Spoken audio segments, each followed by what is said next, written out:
What's going on? I am Nando. And I'm DJ. And I am Diggins. And this is Mostly Nitpicking, a podcast where every week we pick apart a piece of pop culture by looking exclusively at the details. Woohoo! This week, a movie that a lot of people that I talked to didn't think was real, but we have to do, well, we don't have to, but we want to do because they're making another Dungeons & Dragons movie, and this one exists, so... we don't have to do any of this, Nando. Exactly. That's a great point. We don't have Stop to do whenever we wanted. anything ever. I mean, we do have to podcast. We are, like white guys in our 30s. We have to podcast somewhere. It just doesn't have to be a movie one. Yeah, whenever I tell people I just meet that I have a podcast, I always feel like I have to preface it by like, listen, I don't want to make myself sound like a parody of my... of my demographics, but I do have a podcast. Honestly, the only other podcast format that I think is more podcasty and like kind of not like cliche, but like that is like some sort of RPG or like role-playing podcast thing. So that's probably true. what we'd have to pivot to. We're hitting so many notes though with this, right? Yeah. It's so many things. And a lot of nothing too with this movie. Also that. We'll get to it. But before we do that, we got to talk about this week's news. I have two newses. The first one, they're making a Teenage Mutant Ninja Turtles movie. You guys, the year of doing a good one is back in full swing. Ant-Man derailed it a little bit, but now we've got a Teenage Mutant Ninja Turtles movie that looks better than usual. It's a Teenage Mutant Ninja Turtles movie that you look at and be like, oh, they started making this after Spider-Verse came out. Yep. Right? That's how animation is these days. But that's all of them now. I mean, believe me, I'm not complaining. Yeah. Disney hasn't figured it out. They're the only one who has not gotten on this train. Yeah, it's going to be a lot more of, the big head, big eyes. It's just going to be that for a while, so, They're going to keep making Elsa Frozens. Mm-hmm. Yeah. And, but this one is like Spider-Verse, like you said. It stars the Teenage Mutant Ninja Turtles, you guys. It's played by 4 kids. Yeah, they actually seem like teenagers in this one. Yeah. I don't know any of them. This one looks kind of familiar. Is he from something? They're not. No. They didn't cast 4 of the Stranger Things kids or something? No, like none of the Stranger Things kids are in this. Blasphemy. Because that's the sort of thing I would expect. So, honestly, good. Me too. So, I don't think I know any of these guys. I will say, I know, like, it's like, yeah, they seem like teenagers because teenagers are supposed to be, like, super young. But, like, when I watched them as a kid, because I was younger than a teenager, I'm like, a teenager, that's so old. It's like, they're full-on adults. But, yeah, the intent should be that they're, like, basically children. So, I think that's good. Yeah. And I also I looked it up because I thought I recognized him. One of the kids is from that movie Grown Ups, or Good Boys, excuse me. I was going to say the Adam Sandler movie? No, yeah. This is the one. It's also a Judd Apatow movie, I think, or at least he produced it, but it's What If Superbad Was 10, and I think it's pretty good. He was also in that movie Marry Me, which we never did, but we could have. There are many movies we've never done but could have. Yeah. For example, most movies. We don't have to do this one. Like you said, we could pull an audible. Juke out of the way of it. All right, so what are we doing now? Well, let's do let's do Fablemans. We all yeah, all right. Now it's a Fablemans podcast. All right, let's go. Yeah. All right. What's your guys' IMDb summary for the Fablemans? Oh, now I'm curious. I don't remember the main character's name. That's fine. But I would say it's probably something like, as someone grows up and falls in love with film, his parents' marriage falls apart, or something like that. Diggins, you want to give it a shot? Yeah, I'm going to get my hand on this ball. All right. Let me see. Young blank. I also forget his name. Yeah. It's fine. Experiences his life and the dissolution of his parents' marriage through the medium of film. I think Nando got it like better. So, growing up in a post-World War II era Arizona, young Sammy Fableman aspires to become a filmmaker as he reaches adolescence, but soon discovers a shattering family secret and explores how the power of films can help him see the truth. I would not say that is what that movie is. No, me neither. No, I don't agree. Especially like post-World War II, as the detail does not seem quite as significant as I would say the movie makes it out to be. Yeah. But, anyways. Or Arizona. Yeah, anyway. Yeah, right? All right, so Diggins, as the loser, you have to say what the Fablemans is. Go. All right. So, Oh, God.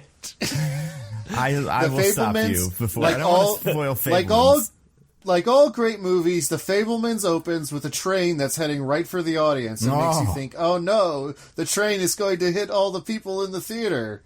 But no, listener. Movies are not real pictures, or are not real things that are happening in the theater, but simply pictures that move very quickly, as Sammy Fableman's father explains to us. You're saying the dragons in this movie weren't real? I know, it's hard to believe. Are you telling me that? I don't believe you. All the dragons in the Fablemans are not real. Mind blown. Mind blown. But, so now we've gotten Fablemans out of our system. We love the Fablemans over here. Huge fans of the Fablemans. We're huge fable heads. Let's talk about the Teenage Mutant Ninja Turtles. That's what this was, right? For a little bit. Oh, yeah. So, did you guys see this cast? Yeah, it's stacked. It's stacked both with actors and deep-cut characters. Lots of characters who I, as someone who's like kind of familiar with Ninja Turtles, is like, who's that? Who's Genghis Frog? That one's new. Yeah, to me. No idea. But yeah. Do any of you guys have a favorite piece of casting for this? I like Jackie Chan as Master Splinter. I think that's a real good one. That is good. Especially because he hasn't been in stuff in a while. So I'm like, oh yeah, bring Jackie Chan back. He's in those Kung Fu Pandas, right? He is. He's the monkey. That's the last thing I can think of that I've seen him in. And that's a while ago, so. Yeah. Point made. Yeah. What about you, Diggins? I'm happy that Natasha Demetrio is in the movie. Who is that? Well, the character is Wignut, who I have no idea who that is. But Natasha Demetrio is from What We Do in the Shadows. Yes. Okay. That's fun. Oh, that makes sense because that character's a bat. Oh, that makes a lot of sense then. I believe.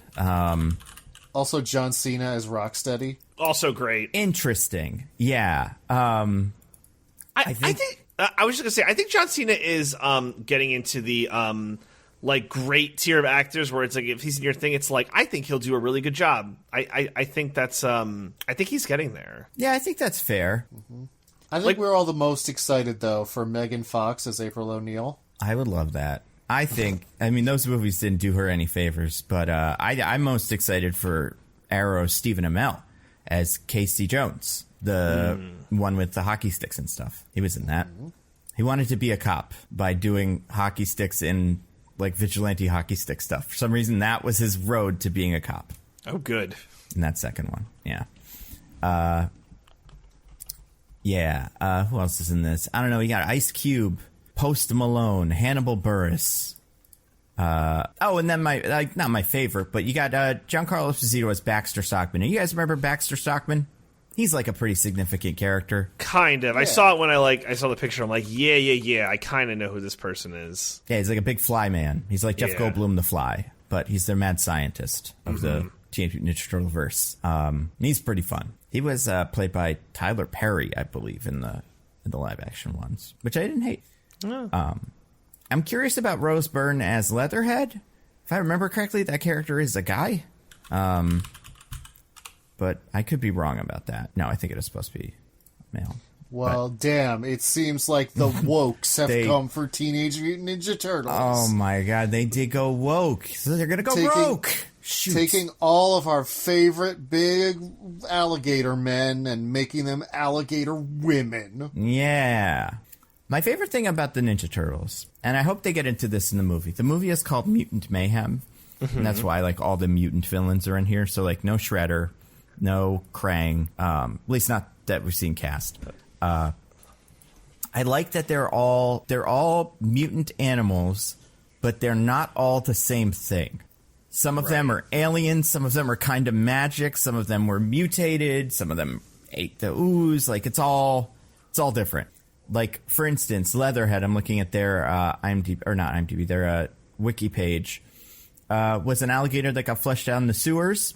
Krang found him, brought him back to Dimension X, and performed experiments on him. So, like, you know, it's not like a Static Shock kind of situation where just a big ooze hit everything at the zoo. Right. It's so many different things. But yeah, no, this looks pretty good. I mean, the movie might change it that a big ooze did hit everyone It's at the possible. zoo. Yeah. But we'll see. Yeah, I feel like the only one for me that like fights against that is Baxter Stockman. Because he has to be a mad scientist, unless he creates the ooze, but it's usually not created by people. I don't know. It's created by frogs. That's where Genghis Frog comes in. Oh, that's that. Yeah, I should look that one up because I haven't looked that up yet. But yeah, oh my God, Genghis Frog is so weirder than I imagined. He's just like a frog man, like kind of like the turtles, but with a Hawaiian shirt on and a big, giant, like medieval axe. That's pretty good. I think I might get back into Ninja Turtles. They're pretty fun. Oh my God. The more I'm looking at this, the more I'm like, oh yeah, this is great. Because that's right, because he's part of a mirror version of the Teenage Mutant Ninja Turtles called the Punk Frogs. I've never heard of that. I'm not big up on my Teenage Mutant Ninja Turtle lore. Watched it when I was a kid, but... The Punk Frogs were mutated and trained by Shredder, and they were all named after would-be world conquerors and dictators. Yes, Attila the Frog, Genghis Frog, Napoleon Bonafrog, and Rasputin the Mad Frog. Awesome. That's great. Yeah. So they were like the Rowdy Rough Boys to the Powerpuff Girls. Powerpuff Girls, okay. Exactly. I don't remember exactly how they factored into the show because I would assume like all the villains, well, not all the villains, but a lot of the villains, he eventually becomes a friend. But right. Yeah. As they do. As they do. It is a very Fast and Furious-y kind of relationship they all have. But yeah, it's pretty good. Maybe. I don't know. We'll see. Because it is coming out. Yeah, right. One assumes. You guys, I don't know if you saw the big news of the week, is that they started filming that Joker movie. Isn't that going to be something? Oh, yeah. The new musical. Maybe. Joker, we'll new musical. With Lady Gaga. Lady Gaga. Yep. Lady Gaga. Although we haven't seen any of her on set or anything like that. I don't think she's been spotted, but she's in there. It's very exciting. Pretty exciting. But yeah, that movie's going to be something, isn't it? It's going to be a fucking movie. I assure you that. Next year. We got a whole year to get ready for it. So oh, God. Everybody start getting ready for Joker 2. Fall you do Everybody start doing your exercises. Start training. You know, you got to make sure you're in shape. You know, the Joker and his antics might be so shocking that if you don't have a strong heart, it could literally kill you. Yeah, after the movie premieres in theaters, and much like that one Twilight Zone episode, everybody that sees it becomes mad with like chaos, and then they like kind of go crazy, and then they try to turn you crazy. We're all gonna have to run away from those people. It's gonna be a big deal. So you want to be fast, or strong, or just like close your ears. That's probably good too. What about fast and strong? I mean, that would definitely be ideal, but I figure if you want to pick one. No human being on Earth has ever been fast and strong. You have Except to Travis pick. Kelce. He's fast and strong. Yeah, but look at the other negatives of him. Totally. No, I watched him. He was fine. Did you watch his SNL? Yes. I feel like all his characters were Travis Kelce is large, and boyfriend. I give a lot of I don't know what the word is, like leeway to the athletes. I'm like, you do a halfway decent job, then like good for you. Yeah, that's fair. I give zero leeway to athletes. Stay in your goddamn lane. Don't host SNL. Wasn't put there for you. Yeah, acting is for us. It's for Alec Baldwin and mostly his friends, I guess. Every so often a new one. But yeah, it's like the jocks beat me up for doing the theater in school, so now it's not fair. Well, we are also approaching like a nexus point, or not a nexus point. What's the word? Inflection point. A kind of infraction point, like the event horizon of Saturday Night Live, where James Austin Johnson is just doing all 5 characters in every scene together. It's true. Because they're just like crushing it. They do impressions of everybody, and it's like, why do we even have some of these guys? They could just be James Austin Johnson. Yeah, that's fair. But yeah, it's pretty good. What were we talking about? Oh yeah, Travis Kelce. Yeah, I thought it was okay. He did a couple characters that were kind of funny. Like he took risks. I appreciate that. But yeah, But you guys, we got to talk about the movie of the week. Oh, speaking man. of Risk, speaking of board games, speaking of like that, we got to talk about Scream Dungeons 6? and Dragons. Yes, exactly. I mean, Yeah. I wouldn't say Dungeons and Dragons is a board game. Yeah, come on. That's what I call it's, it. It's owned by the Hasbro Corporation, so I understand your confusion. Yeah. I guess you don't need a board to play it, but don't you traditionally play it with some sort of map or board? Or grid, yeah. That's, Yeah. You know, can be done, yeah. Like they do in this movie, because they think they're so clever. Well, They're don't gonna do in the reduce next us one, to our too. basic components, Nando. Uh-huh. We're more than just, maps and grids and miniature figures and spell cards and trackers and websites and dice and, we're more Improv, than a lot of improv. seems to go on. Improv's big, yeah. All you really need to play Dungeons and Dragons is some dice and an imagination. Yeah. Yeah. They needed to be able to do that famous Dungeons and Dragons squeal. You guys know the squeal. Oh, yeah. We'll get to it, but I'd have to assume that's where it's from. Otherwise, why would it be in here? So, you guys, Dungeons and Dragons came out in 2000. It's about to come out again. Speaking of the year of doing a good they're one just this time. Re-releasing the same movie. It's going to be really weird. You'll be like, I didn't know Marlon Wayans was so young. I mean, he's aged pretty well. He looks pretty similar now these days. I feel like I saw him in something recently. I was like, wow, he looks great. Think he's going to come back for this one? Honestly, I wouldn't mind it. Like, if he shows up in, like, some sort of, like, I don't know what you would do, because I don't know how any of this shit works, but, like... He's just an NPC who hates, mages or just gives them a hard time, or is a bartender or something. Like, Yeah, he's only tough because I don't know where... in universe the movie where he ends the movie, what would make sense, assuming this is the same world. It's not. yeah, But it probably isn't, Just make yeah. it not, yeah. No, it 100% isn't, because the new movie is actually set in one of the official D&D settings. This is a bunch of stuff they made up. Okay. Maybe he went from that maybe it's a multiverse thing now. Maybe Spider-Man it is takes the him year of to the multiverse, so. Yeah. D&D is a multiverse. You can go across the planes Yeah. and go to different worlds. There you go. So yeah, him, Jeremy Irons, the only two actors I can remember the names of, will be in the new one probably. Richard I hope so. O'Brien. I mean, probably not Zoe McClellan, because she's still wanted for kidnapping. Really? Is that true? Yeah, well, it's one of those things where she's wanted for kidnapping her own son, and probably it seems like her ex-husband was not being very good to said child. So Wild. Man, that's... it's probably like, if you knew all the details, you'd be like, I get it. But she is wanted for kidnapping. That's interesting. Apparently, concerning. she has not been physically seen since 2019, according to this article. Oof. So, yeah, probably not her. Although this would be a really exciting comeback. Kind of like, oh my god, she's so excited. Everything's good in her life, and she's in this new Dungeons & Dragons movie. I don't even know which one she played. Is she the main mage? Yeah, she's Marina, yeah. Okay, yeah.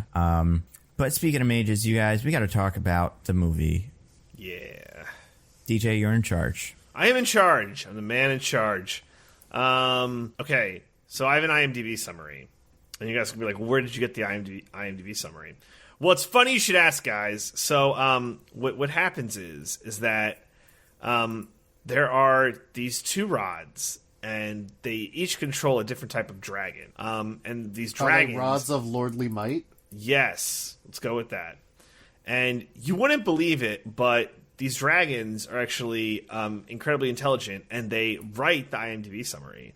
So what people at IMDb do, they're like, oh, I don't know how to get this summary for a movie. So they use one of the rods, either the good one or the bad one, and they force one of the dragons to write down the summary for the IMDb movie. And if it's a red one, it's bad, like a bad summary. And if it's a gold one, it's a good summary. I'm not going to tell you guys which one this is ahead of time, but I will say that the dragon who wrote the summary must have had a lot of other shit to do, because it is not very long. So I would say keep it brief, and then, best of luck to the two of you. Who goes first? I believe I lost last week. Okay, so Diggins. Last time, so I get to choose. All right, Diggins. I don't know what I'm going to say, so I'll let Nando go first. Nice. Okay. My only problem with this, because I do have a good idea for what I'm going with, is I don't have the right words, but maybe the summary doesn't either. So I'm going to say a team of adventurers goes on a quest to find a mysterious item that will save the kingdom.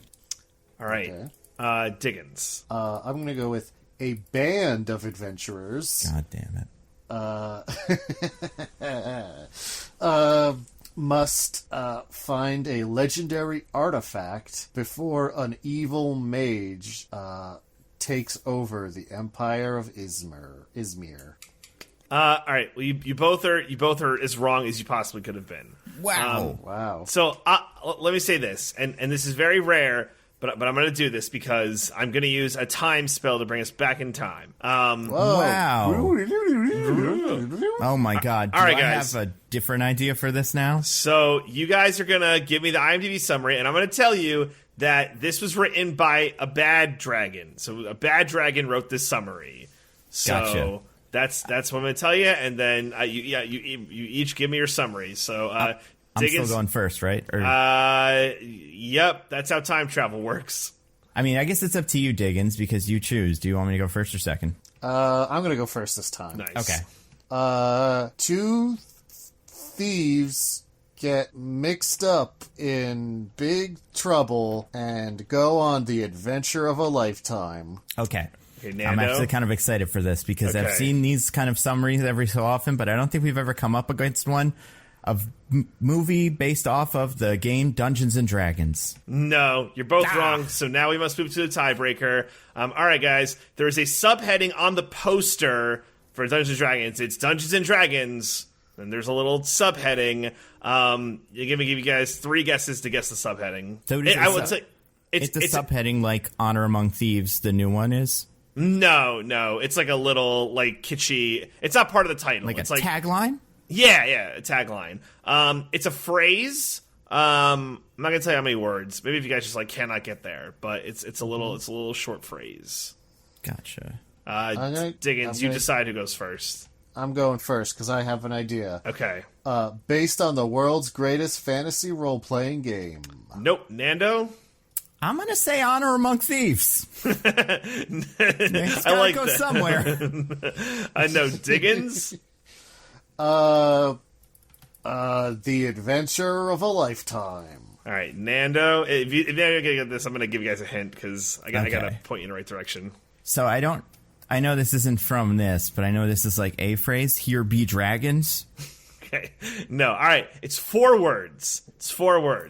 I'll give you guys. I don't know. We'll keep doing this till it doesn't make sense to do it anymore. So it's a 4-word phrase. Diggins. That's 3 words. Fuck.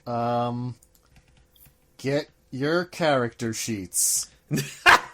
No, Nando. More dungeons, more dragons. Next is gonna be whoever gonna make me laugh most. Diggins. Roll for initiative for All sure. right. I'm gonna give Nando, and then you'll each get 2 more, and then we'll have to figure out something else. Nando. The game is real. Okay. I'm gonna like Nando. You're in like the right direction. You each get 2 more. You both gotten close. But Nando, you're like in the right direction. So Diggins. It is in the right direction. We've both gotten close. I think so. I'm pretty sure you've both said a word that isn't it. Real dungeons, real dragons. No. Nando. The live action movie. No. You each get 1 more. Diggins. It's too much pressure. This time it's real. Fuck, I thought you were there. Nando. I was going to say something similar, so that's not a great sign. Well, I guess I got a free guess here, so I'll just say what I was going to say, which is, you'll believe it's real. No. It was, This Is No Game. Dungeons and Dragons. that's a good This one. is no game. Duh. Fools. We're fools. So now I'm torn because my other tiebreaker was going to be like there are actual spells that are listed like in the movie, but that is like too much of an advantage for Diggins. Like Nando, if you could say, I think you should do that one. I can't. I was going to say Nando, if you could say 1, I would be like shocked if. Find like a fun trivia. Is there fun trivia? Yeah, let me see fun trivia. While I find fun trivia, Diggins, do you want to rattle some off just for fun? Spells that I think are in this. Hold person, Yep, that was in it. That's probably some fireballs they're throwing in that Mage Tower scene. Wall of Ice he does when the dragons are attacking. This is 3rd edition, so there's some wacky ones too. There was Feeble Mind, there was Wall of Force. He mentions Feeble Mind. Oh yeah, there is a Wall of Force outside the dungeon. Yeah. I mean, there's some kind of healing that goes on with the 4th Doctor, like wounds or something. All right, I have some trivia. Okay, so Jeremy Irons had a reason for doing this movie, and like not because he loved the script or whatever. It was like a financial reason, and it's like funny based on what the movie's about. But can you guys guess why Jeremy Irons decided to do this movie? He needed to renovate his castle. Nando? Alimony? I mean, Diggins got it. He just bought a castle, and he had to pay for it. Damn. So, good job, Diggins. I'm not gonna lie, I knew that. Oh. Thank you for being honest. Diggins, do you look up trivia for these, right, every week? Or did you know that from before? I don't look up the IMDb ever, but I look up general information about the movie, including some trivia. So yeah, that's why I knew that. We need to find a new tiebreaker method then. Yeah, because the rest of this trivia is terrible. Not for this one. You can have won this one, but I think we need to find one for the future. Yeah, I think you should just give it to me anyway. I think that would be the fairest thing to do here, is to let me win fixed competitions where I know the answer. Yes, all right. I'm going to give one last Hail Mary for me to find it, or else I guess Diggins unfairly gets it. Fairly, I think, is the word you meant. Listen, if I didn't do stuff like that, then we wouldn't know fun facts like that Zoe McClellan is wanted for kidnapping. All right, I got it. I want you guys to... We're going to do the back and forth game where you guys give me character names of the movie until you can't no more. Oh, well, I'm going to win this one also. Yeah, I can't name a single character for this movie unless one of them... Except I can name... Well, I already forgot his name. Whatever Marlon Wayans' one was. You can't or something. I'll go first, and I won't say his name. Ridley. Okay. Oh, yeah, that's one of them. You can't even say Jeremy Irons' character's name, Nando?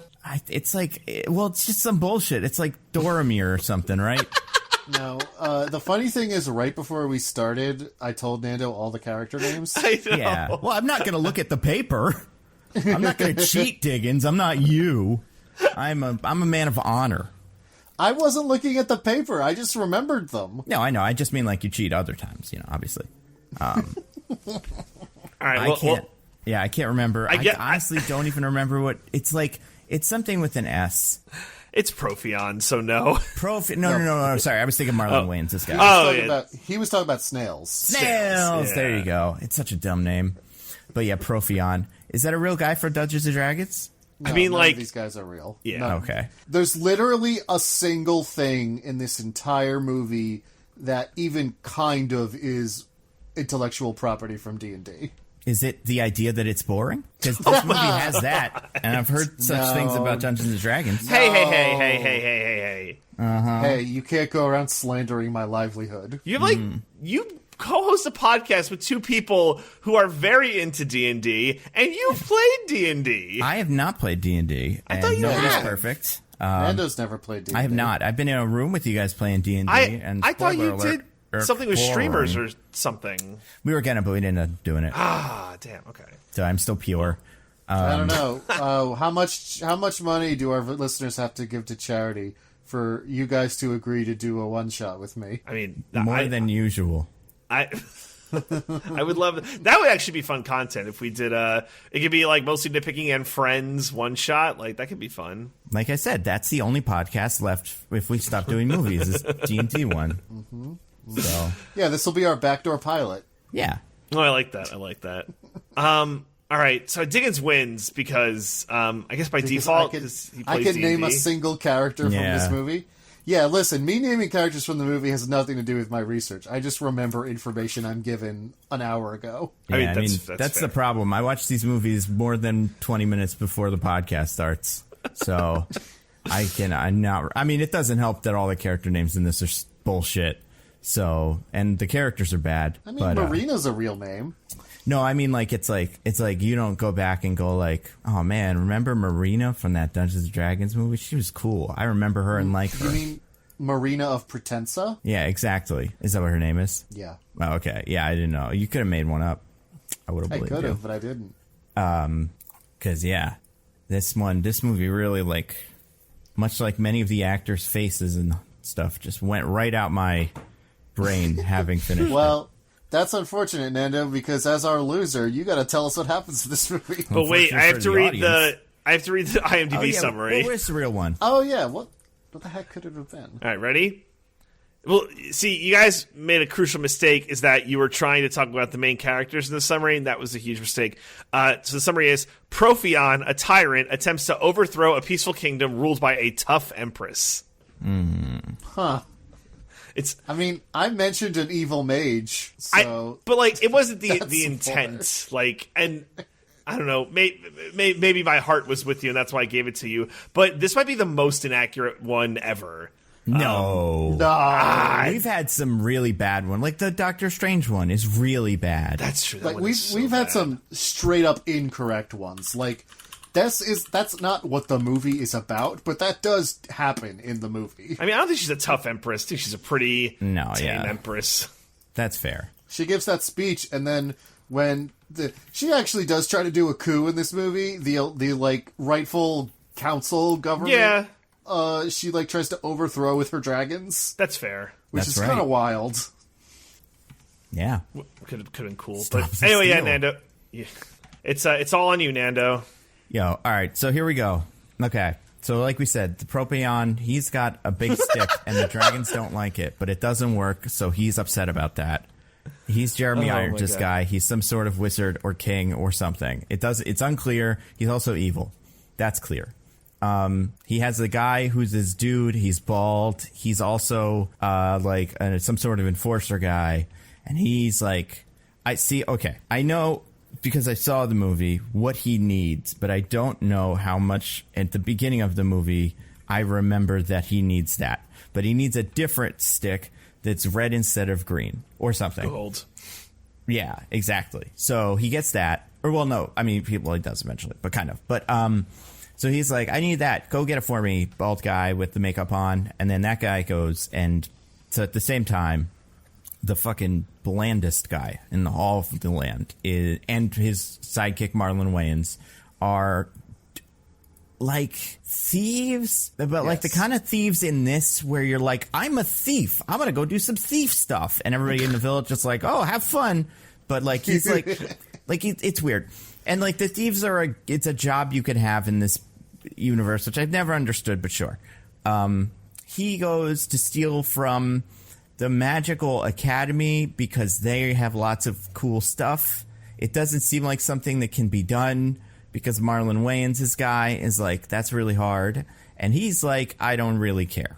So they go do that. They go sneak into the big castle with all the bullshit, like all kinds of little fancy things that I assume are from Dungeons and Dragons. Like that one room in the Mortal Kombat movie with all the weapons from the characters we weren't going to see in the rest of the movie. And they steal some things, but then, first of all, they get found out, I think, by the woman, who is a mage as well. But then her boss, who's an old man, gets killed by the bald guy because he knows something about the magic stick that everybody wants for whatever it does. Dragon stuff. They go find it, but, well, I don't really know what happens. At some point, so they get a map. They have a map. Map's important. The map has, I guess, the location of the stick on it. They also need a ruby for some reason. Maybe it goes in the stick. I don't know. Everything's like a MacGuffin to complete the journey of getting the stick. Yeah, but it's all in service of the stick. Do they use the ruby to unlock the stick, or is the ruby part of the stick? The ruby is used to unlock the door that leads to the treasure room where the stick is. Gotcha. Because I was only confused because it was like, that's about the same size as that ruby in the middle of the stick. But anyway, so they find a map. The map is magic or something. You can do spells to the map. And this is a whole thing where, like, the boy and the girl disappear into the map, like Blue's Clues or something. While that's happening, it's like an incantation thing, yeah. Okay. And they do other stuff that we don't see. There's a whole nother movie, it seems like, that takes place around there. while that's going on, Marlon Wayans, this guy who, like I said, he doesn't really do any, like, not he doesn't do anything, but he's just there. Meets a fancy elf lady, and she's mean to him. And then he meets a dwarf or something. Well, the dwarf actually shows up earlier, but he's also at the bar. And the dwarf just hangs out with them because they're, like, there.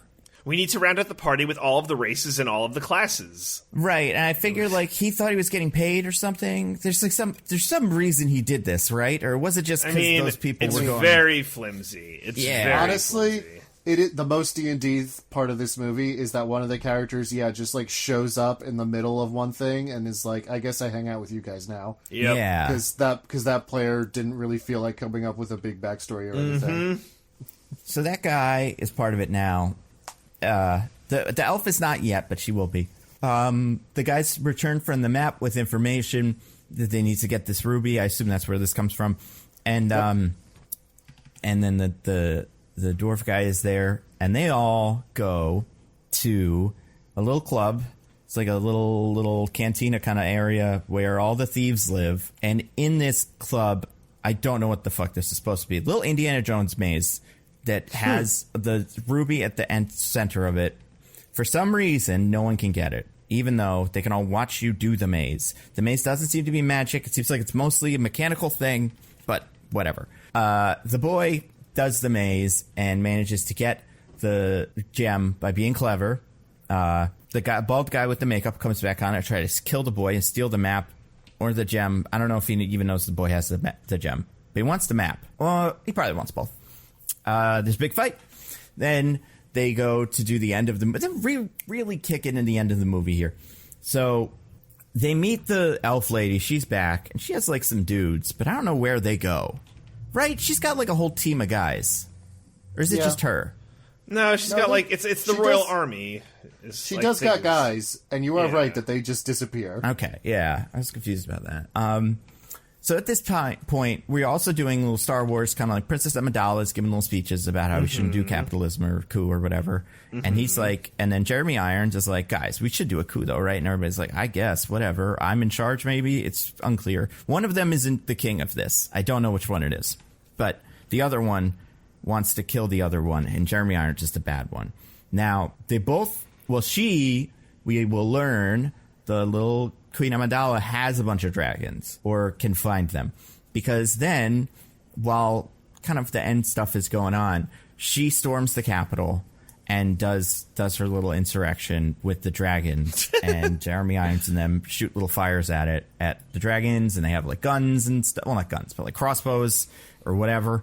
Ballistae. What's up? Ballistae. Yeah. Well, like they're magic, right, or something. I'm not sure that the ballista are. They exploded out of nothing, or there was some effect that made me go like, I don't know what these are. I mean, really, it was foolish of them to be throwing fireballs at gold dragons, because gold dragons are resistant to fire. Everyone knows idiots. that. Oh my god. Yeah, I mean, the plan for this is insane. And also, like, I don't know how she doesn't win, because there really doesn't seem to be much going on for Jeremy Irons, this guy. I cannot remember... right. I forgot about Skeleton Man. There's a Skeleton Man that's like the guy from Indiana Jones who's like, this is the test. Here's how you got to find out if you can get the big red stick thing. The boy gets it, and then he goes to kill or fight Propion because he's doing his whole thing. And and what's his name dies? Marlon Wayans gets stabbed by Wolverine. He has Wolverine claws. The guy too. He has everything. This bald guy, he's both the toughest and wimpiest guy in the whole kingdom. There's a big fight with Jeremy Irons and the boy. They beat Jeremy Irons. I genuinely cannot remember how. And then the end of the movie is that everybody is free. And they go to the grave of the guy, of Marlon Wayans. And they're like, it's a bummer that you died. And then, for some reason, I'm not sure why, it seems like they're transported to hell to save him or something. And that's what the next one of these would have been, like Search for Spock. But search for... What was his name? Search for Snails. Search for Snails. Yeah. I don't remember what the elf was doing during the end of the movie. I don't remember what the dwarf was doing during the end of the movie. The sorcerer was definitely... The answer is basically nothing. Okay, yeah. Because I remember the mage, the girl and the boy are both there when the boy is doing his fight with with Propion. But the other ones, I guess, were like helping some army or something. No, basically, so everyone is in the fight with Propion, but everyone except Ridley, the boy, just like charges Propion once, gets their shit wrecked, and he's like, I guess I'm sitting this one out. That's right. Because nobody does anything in this movie except for Ridley. Yeah. It's true. Yeah, I forgot about that.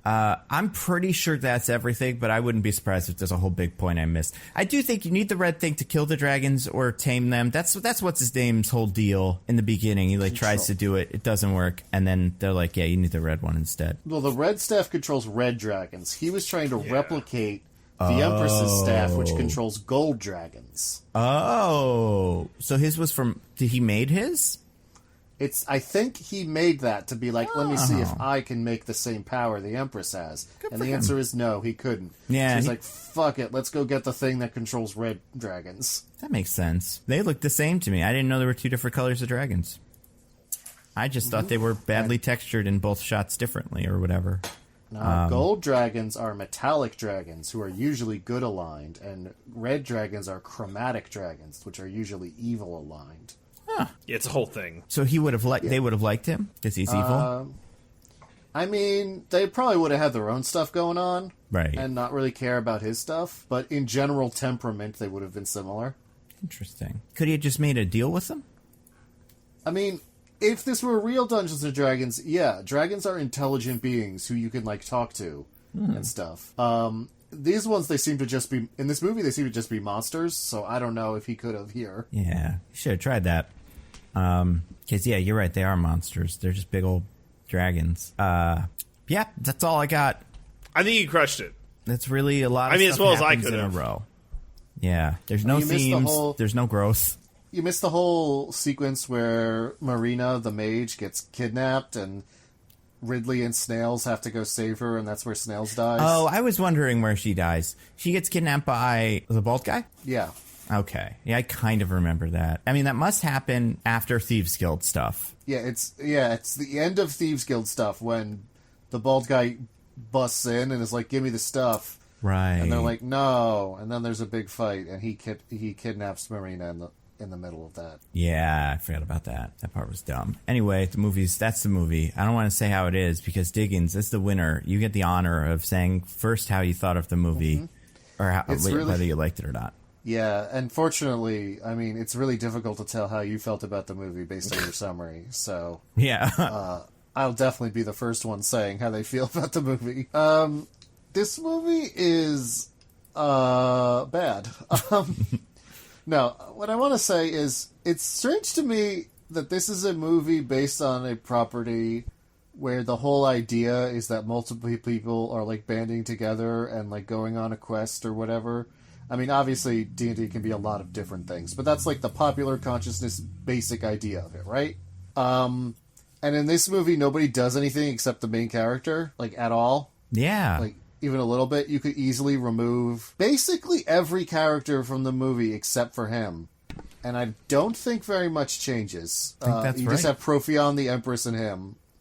So it just feels very generic fantasy, which, like, yes, D&D in a lot of ways is very generic fantasy, but there's also a lot of very specific things about it. Like, if you go in there and, like, know about D&D, which I would assume, as the license holders, the people who licensed the movie, know about D&D, especially because I think it's TSR. So this is there was actually a legal battle about this. TSR was the original company that owned Dungeons & Dragons before it got sold off to Wizards of the Coast. But TSR still had the movie rights when this movie was getting made, so they were the ones making the movie, and Wizards was like, we don't want you to do that. We want the movie rights. But they lost, and TSR got to license the movie. Oh, man.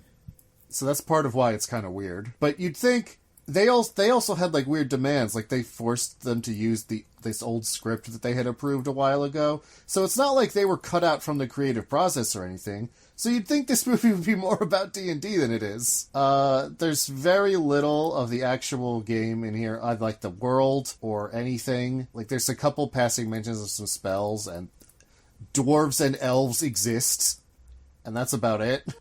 Otherwise, it's extremely generic fantasy, but it's incompetent at it. Like, you watch a Willow or a Dark Crystal or something, and, you know, it might not be your thing, but you watch it and like, this is a movie where stuff's happening. This movie has no time for anything. It's just like, bam, bam, bam, plot point, plot point, plot point. Which is really unfortunate, because, like, it really wants to be about these characters and, like, their growth, but there is none, because we never have any time with them. They're all just always doing Indiana Jones stuff or something. Yeah. So it's like, I don't know, it just ends up being kind of boring because it's mostly a bunch of nonsense that happens of like nonsense busy work of being like, oh, you got to go here and get this thing. Uh-oh, to get that thing, you got to jump through these hoops. Well, you jump through the hoops. Well, too bad. We're going to betray you. Uh-oh, person's kidnapped. Better go to the second place and do more hoops. And none of it focuses on any of the characters or like their relationships or anything for the most part. So by the end, I'm just like, I don't care about any of these people. And listen, the acting in this movie, it exists. It does exist. Does You it, can look though? You can look at it and be like, there are people acting in this movie. One might say they're doing it a little too much. But yeah, that is another big problem with this movie is, listen, not to say that Justin Whalen or Marlon Wayans or Zoe McClellan or any of them can't act, but they certainly don't seem like they were good choices for a kind of like cheesy fantasy movie kind of thing, because they're all overplaying it so bad to the point where it feels like overdone. But yeah, that's what I think about this movie. It's not very good. It's kind of fun in it being bad. It's kind of a good bad movie, but that's about it. Jeremy Irons Jeremy Irons is having the time of his life. That's it, though. What about you, Nando? What did you think of the movie? It stinks. It's one of the worst movies we've done on this show, probably, because it is both really weird and boring. I watched this movie when I was younger. Not like a lot, but I definitely saw it once because I kind of remember some of this stuff. Were 27. Yeah, right. I feel like I must have seen it on TV shortly after it was out, like in movie theaters. And then like it came on TV immediately after because I was pretty young. And this may be part of why I was never like, oh yeah, that's Dungeons and Dragons, not that great. I did know the movie was bad, so like I didn't think this was a great representation of Dungeons and Dragons, but I do think it may have just imprinted like on my brain. That being said, I also think just as a movie, it's not a good movie. And it's like, it feels like part of a subgenre of movies that existed around the same time, which is like bad video game adaptations were kind of this. Oh, yeah. Yeah, like Super Mario Brothers is this. Obviously, it's more interesting. But like this kind of like dull, star-driven kind of... I mean, Marlon Wayans was kind of happening then. I don't even know. Like, In Living Color was long gone, I think. But yeah, so I'm assuming they kind of threw Marlon Wayans at it and went like, just do that. Do Marlon Wayans stuff in the Dungeons & Dragons world. And that's what will be fun about it. But yeah, I mean, it definitely doesn't feel like a good Dungeons & Dragons movie. But also, it's just very boring. And nothing happens. Like, it is a lot of going to places and just picking up a thing. Yeah, nobody's doing a good job, except for Jeremy. But like, everybody's kind of boring. Even the people that are like supposed to be kind of weird in a fun way aren't that interesting. It's just part of the real, like, I could see this movie working if, say, like the Thieves Guild president was interesting, but he's like not really that interesting either. Yeah, I don't know. It's a 2-hour long movie. Well, it's actually less than, it's like an hour 45. Yeah, it's not very good. They can only go up from here with the new one. Let's hope so. Did you know that this movie has 2 sequels? No, it does not. Yeah, I mean, the first sequel was made for cable, and the third movie was straight to DVD. But they did make 2 more. Goodness, with the same guys? Snails, yeah, the Snails make it out. Oh. No, completely new stories. I think the bald makeup guy comes back, but nobody else. Doesn't he die in it? Oh, the resurrection spells are a thing. Oh, yeah, I guess that's true. I'm pretty sure it's just completely unexplained. Like, this character is the same, everything else is different. Cool. Like, I almost liked him. There were some parts where I was like, oh, this guy's doing something. But it never quite clicked. And yeah, a lot of them just felt like they were there because the law was you have to have a dwarf in your little group. But, like, nobody, like, yeah. The fun of, I think, the new one, I'm hoping part of it will just be like, it's weird to have a dwarf on the same team as an elf or whatever. And this didn't have that.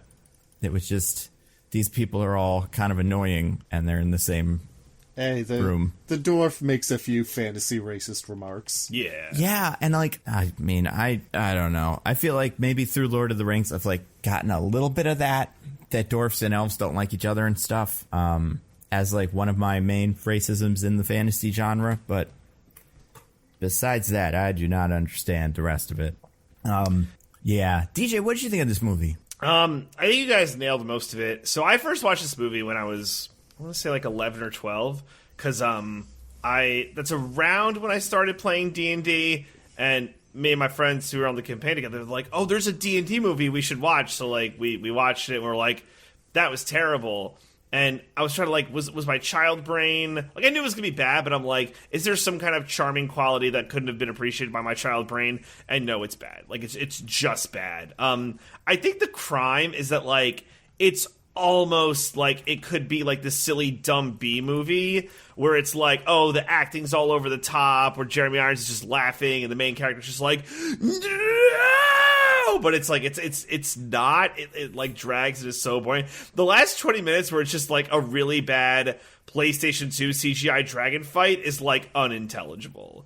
There is no way to know what is going on. It's crazy. Yeah, it is wild that they thought this was good. Like this is what movies in the 2000s looked like sometimes, you know? Right? It's wild. So weird. It's so weird. But yeah, I don't think there's anything here that I missed that you guys didn't say. It's quite bad. And yeah, the spectacle of it is just kind of is like, I wish it were worse. Or shorter, because then it might like be entertaining, but it's neither. It needs to either be shorter or worse. Worse would be great. Yeah. I would take worse. I would take like a Super Mario Brothers, like one of these. Some character actors in there. Like that could be something. Yeah. I feel like the only like truly bad acting is like the Empress, where it's like, whoa, she's bad. But like everyone else is like, it's not like hilariously bad acting, unfortunately. No, I think everybody in this movie but Jeremy Irons is miscast. Generally is the problem. But the writing ain't helping either. Yeah, it's true. So that is what I thought. Yeah, I mean, it's weird. Part of me was like, why does nobody talk about this movie? Why has this not gone and gotten the, you know, like Mario Brothers, honestly, treatment of people going back and going, oh, this is just a silly little movie, but we do kind of love it. And it's because it's nothing. And yeah, it's true. There's a lot of movies that were nothing, just like this. Like, you know what, it really, it's Mario Brothers, but it's really Mortal Kombat is the movie I'd say this feels the most like. But those are fun. Oh. I was going to say, we kind of liked Mortal Kombat, as I recall. Oh, no, that was great. And I do think part of the thing that worked with Mortal Kombat was, like, trying to take the story that was just, like, whatever, tournament fighting story, and, like, well, yeah, what, the army was involved, right? No. Is that Mortal Kombat? Which one's Shadow Out? Well, no, I'm thinking of Street Fighter.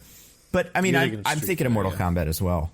I mean, Sonya is in the military. Her and Jax are sent by the military to go do Mortal Kombats. Right, and is she trying to like infiltrate it? Is that why Sonya's there at all? Yeah. Okay, yeah. So like they get that premise, you gets you in the door, and like that's the script, but they just fill it with so many weird Mortal Kombat specifics and characters that are fun in Mortal Kombat that it's just like kind of fun to see Goro on screen at all. Even if it's bad, it's still kind of interesting. Mm-hmm. Not just because it's like, oh, that's Goro, but it's like, that's a fun design that worked in a video game because it's fun.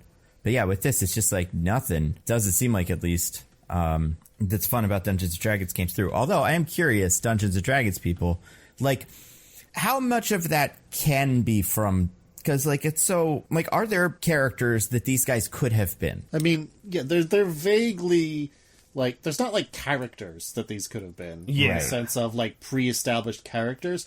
But generally, like, yeah, Snails and Ridley are rogues. The dwarf is a fighter. The mage is a wizard. The the elf lady is a ranger.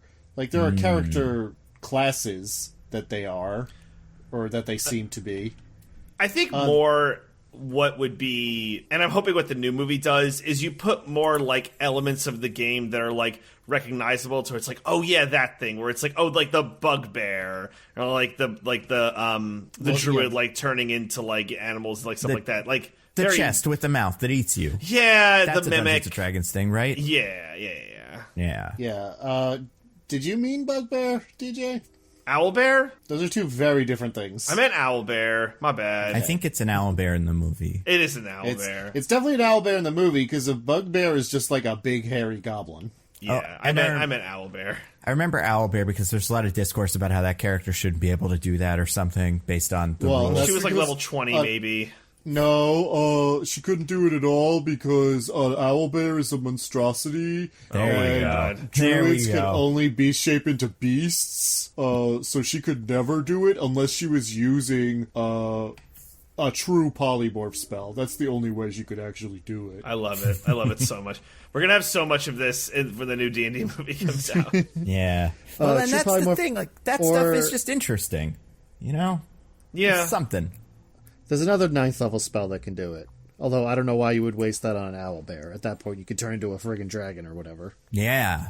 That'd be cool. In this movie, or in 2000, what was Dungeons & Dragons? I believe it was still on 3rd edition, wasn't it? 3.5? They were. Yeah, 3.5 didn't come out for another, like, 2 or 3 years. Ah, okay, so it was still 3rd edition. And people liked it. It was popular? Well, it was... 3.5 was, I think, a high point of popularity in old terms for D&D. Yeah. Right. Like 5th edition, where we are now, is, like, mainstream popular. 3.5 was nerd popular. Can I recount you guys the story? And I don't know if this will help, because I was like 12. But okay, so I started playing Dungeons & Dragons. I want to say I was like 11 or 12. My friend, actually, Hall, you all know, well, who the two of you know, Bob. His dad, who you would probably classify as an old school nerd, was like, do you want me to teach your friends like Dungeons & Dragons? He said yes. He got a bunch of us together. So his dad was a dungeon master, and we did one of those like starter things, and we loved it because we were all nerds, and we got shoved into the lockers by the Andrew Bynums. So we were like, "This is great. This makes getting shoved into a locker worth it." And not all of us, but like I think there were 5 of us, and 3 of us went to different Catholic schools. This is like almost important detail. We went to different Catholic schools, and both of our schools separately, the principals like called his dad in to be like, why are you teaching Satanism to these children? Oh my god. It was actually happened, and it was like a fuss that like we were playing D&D, and it was being done by like one of the parents of us as we attended Catholic school, because that was like a crime or like a sin or whatever. So yeah, that actually happened. We're like they had to call us in and be like, you're not doing Satan, right? Like, no, we're not doing Satan. We're doing like magic missile. And they're like, all right, just you can't do Satan. And we're like, okay, I guess that's fine. Wow.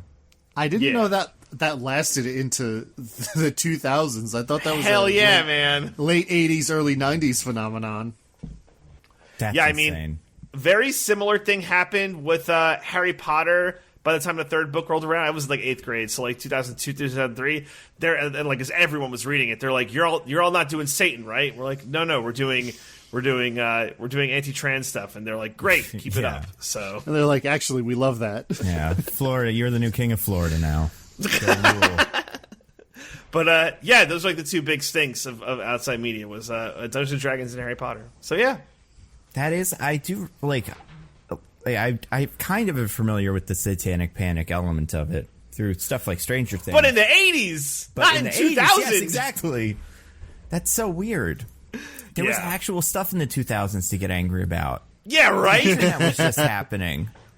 Couldn't get mad about that. I know.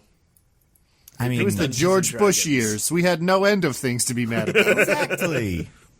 Oh my god. My school's probably stoked on it, though. They're probably all about it. Yeah. Oh, there's things to be mad about if you like George Bush. Then you could be like, the dang 9/11s are taking our freedoms. Mm-hmm. Right. Yeah, those damn Dixie chicks won't let him do his thing. I hope they go to Guantanamo Bay or whatever. I don't know. They said mean things about him. So, yeah. So anyway, yeah, popularity, I would say Diggins nailed it. We're like, back then, nerd popularity. Now, like, you know, you'll run into just regular old grocers who are playing Dungeons and Dragons. While they're doing grocery store stuff? I know. Oh, no, that seems like it would be trouble. Although maybe you could play it in real life and just like kind of role play it. That would work, actually. Yeah. Well, yeah, you know, listen, there's, at any point in your life, anybody you see walking down the street could be playing Dungeons and Dragons at that very moment. You'll never be safe. Speaking of never be safe, we got a wheel full of things. Oh, you're never safe with the wheel. Never. Especially not this wheel. The movie is not safe. Especially if that wheel is attached to a Tesla. Am I right? That's right. Oh, you got us. Yeah, there you go. Be upset about that, teachers. They don't know about that guy yet, but he's going to fuck up everything. There's going to be no more pictures on Twitter or something. But I don't know. You get excited about that. There was a really funny Onion headline I read earlier that was Elon Musk demands Twitter servers explain what all these wires are for. So, like, that's where we are right now. But I'm going to spin the Dungeons and Dragons wheel. Are there wheels in this game? Can we name it something? There are wheels in the world. There are wheels on lots of things in the world. Carts have wheels. But there's not like some magic wheel of history or something that you have to break or whatever. There could be. That's the thing with Dungeons and Dragons. You're thinking of Wheel of Time. Yeah. There's no. I shouldn't say there's no unified thing, but like all the campaigns could be whatever the DM decides it to be. So there are like official settings, like the Forgotten Realms, where this new movie seems to be set, or there's like Eberron, Greyhawk, etc. I don't know a lot about most of them other than Forgotten Realms personally. But yeah, that's part of what I think is so baffling about this movie. Is like they have actual settings and stories that are official, and they didn't use any of it. If this was a campaign you made, Diggins, would they fire you? Would they be like, we can't have this guy again. Look at how boring this campaign was. He's done. Or is this a campaign that might be fun if the people doing it were good at it? It's pretty basic, honestly. It's just like, there's an evil wizard in this kingdom. He wants a thing. Go get the thing instead. Like, I would add a lot more wrinkles to that concept, personally. I think Diggins would write the Empress better. I think he'd find a way to make that character fucking make sense. Also, I always try to work in character like people who make their characters and they're like, here's my character and here's the stuff they've done, and I'm like, all right, I'm gonna like use that and put that in the story so that you feel engaged by it, instead of just having a bunch of people show up who don't matter at all and never do anything. Yeah. So, I'd do stuff like that. There's like flirting in Dungeons and Dragons, right? That's like a thing. There can be, yeah. It can be. It depends on the group. I tend not to do that sort of thing. Gotcha. Because there was none of that in here, but there was a little bit of like, not like implied flirting, but it was like, it did feel like there was a magnet pulling together every man and woman into a pair. Well, that was because this movie was made in the early 2000s, and this was an era of history where we simply understood that if a man and a woman are in the same space, then they should be wanting to kiss at all times. Especially if they don't seem like they want to kiss immediately. Also true. Then it's like, that's a done deal. Mm-hmm. Or it can also be that the man really wants to kiss the woman and the woman's not interested. That's also possible. Also, yeah, only these are for so long. all good. She'll eventually learn She'll that the relent. man is cool and good. Yeah, exactly. It's like smack that booty a couple times and she'll get there. Exactly. That's something from the game or the movie, not something. Oh God, not a normal thing. But you guys, speaking of the movie, I have a wheel. I'm gonna spin the wheel. There's a bunch of things on it. We're gonna get through some of them. It's one of mine. It says the very beginning of the movie. This is a quote, a little quote from I Think You Should Leave. I don't know what any of this shit is, and I'm fucking scared. So at the beginning of the movie, there's like that bit where Ozymandias or whatever is like going through his little like his room with all of his science that he's doing, and he just keeps walking by things, and I'm like, is this something? Is this? And it like it feels like for me, a non D&D person, getting dropped into Infinity War, having never seen or heard of the Marvel movies before. Not that they are things, but I'm so like suspicious that everything is important that I cannot focus on anything. Right. Yeah, that's fair. I mean, in your defense, I have absolutely no context for what any of that stuff is either. When I start watching the movie, do you think they thought, is it like really deep cut stuff, or do you think they just took stuff from other movies that was in the background and put it in there to fill up the set? I think more of that second one. Yeah. Honestly, I could be wrong, because I don't know the deep lore that well. Very few deep cuts in this movie. It's mostly stuff they made up. Yeah. That makes sense. Apparently, the script took 18 months to write. Wow. It does not show. Yeah. It feels like it took 18 minutes to write. Yeah. Yeah, they somehow wrote it quicker than the movie is. Like, some of the lines are just really quick scribbles of words. It's like that shorthand, like for the people in court who have to take down the stenographers. Stenographers, yeah, they have that like cool shorthand where they like figure it out. Yeah, it is interesting because the only thing I know about this movie going in for me is that Jeremy Irons is in it and Marlon Wayans is in it, and they're probably on opposite sides because Marlon Wayans doesn't work as anything but the thing he's in this, and it doesn't work there either. And Jeremy Irons has to be a bad guy. So we get our bad guy introduction first. And Spin the Wheel, Land on One of Diggins is presented by the Unreal Engine. I do think good. This intro is insane for that reason. Do you want to describe this? Yeah, so what happens here in this intro is, as we described earlier, like, this is what happens. I will say that, like Nando, I had no idea what was happening until later when I had the context of things that happened elsewhere in the movie to kind of backfill what was going on. Yeah. But so Jeremy Irons is making a magic staff that he hopes he can use to control gold dragons like the Empress can. So he makes the staff, and then he tells a bunch of people who I guess work for him to open up a gate because they got a gold dragon behind that gate. So he can try to control it. And that gold dragon looks like it walked straight off the box art of a video card from 2003. Yeah. So they were almost ahead of their time. Yeah, I guess, except that it's supposed to be a realistic-looking dragon in this movie, and it looks like fucking Tron is gonna come out at any second in his light cycle and try to fight the dragon. Yeah, it looks like a dragon you would find on a show like Cubics or something. From like Robots for Everyone? Yeah, exactly. Like Saturday morning cartoon computer animation reboot or one of those. Yeah. Like it's just it's a JJ the Jet Plane ass dragon. It's so weird. And it's the first thing you see. It's the opening volley for this movie. It's like, get ready, you guys. Mm-hmm. One half of the title's about to come right at you.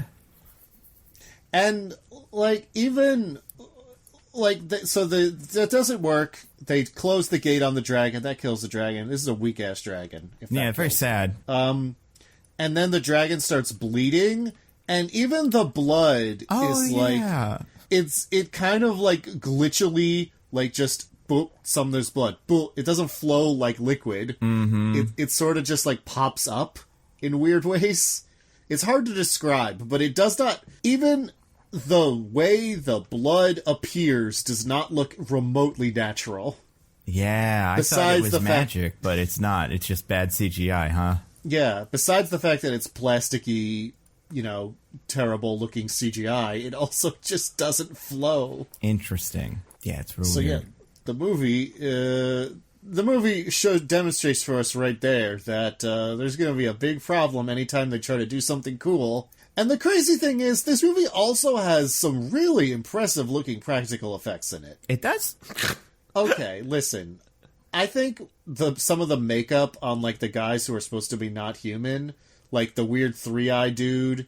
Oh my god, I forgot about him. Oh, dude. Yeah. Ugh. Or, like, some of the orcs that are, like, wandering around. Mm-hmm. They genuinely look kind of good. Yeah, that part is okay. Like, it's not important to the movie ever, so it doesn't really help that much.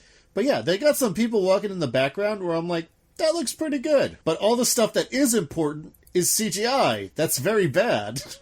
Yeah, it's not like we had not figured out any other ways to do this. I just kind of assumed when there was a dragon showing up in a 2000s movie, it was going to be some Harryhausen thing or something.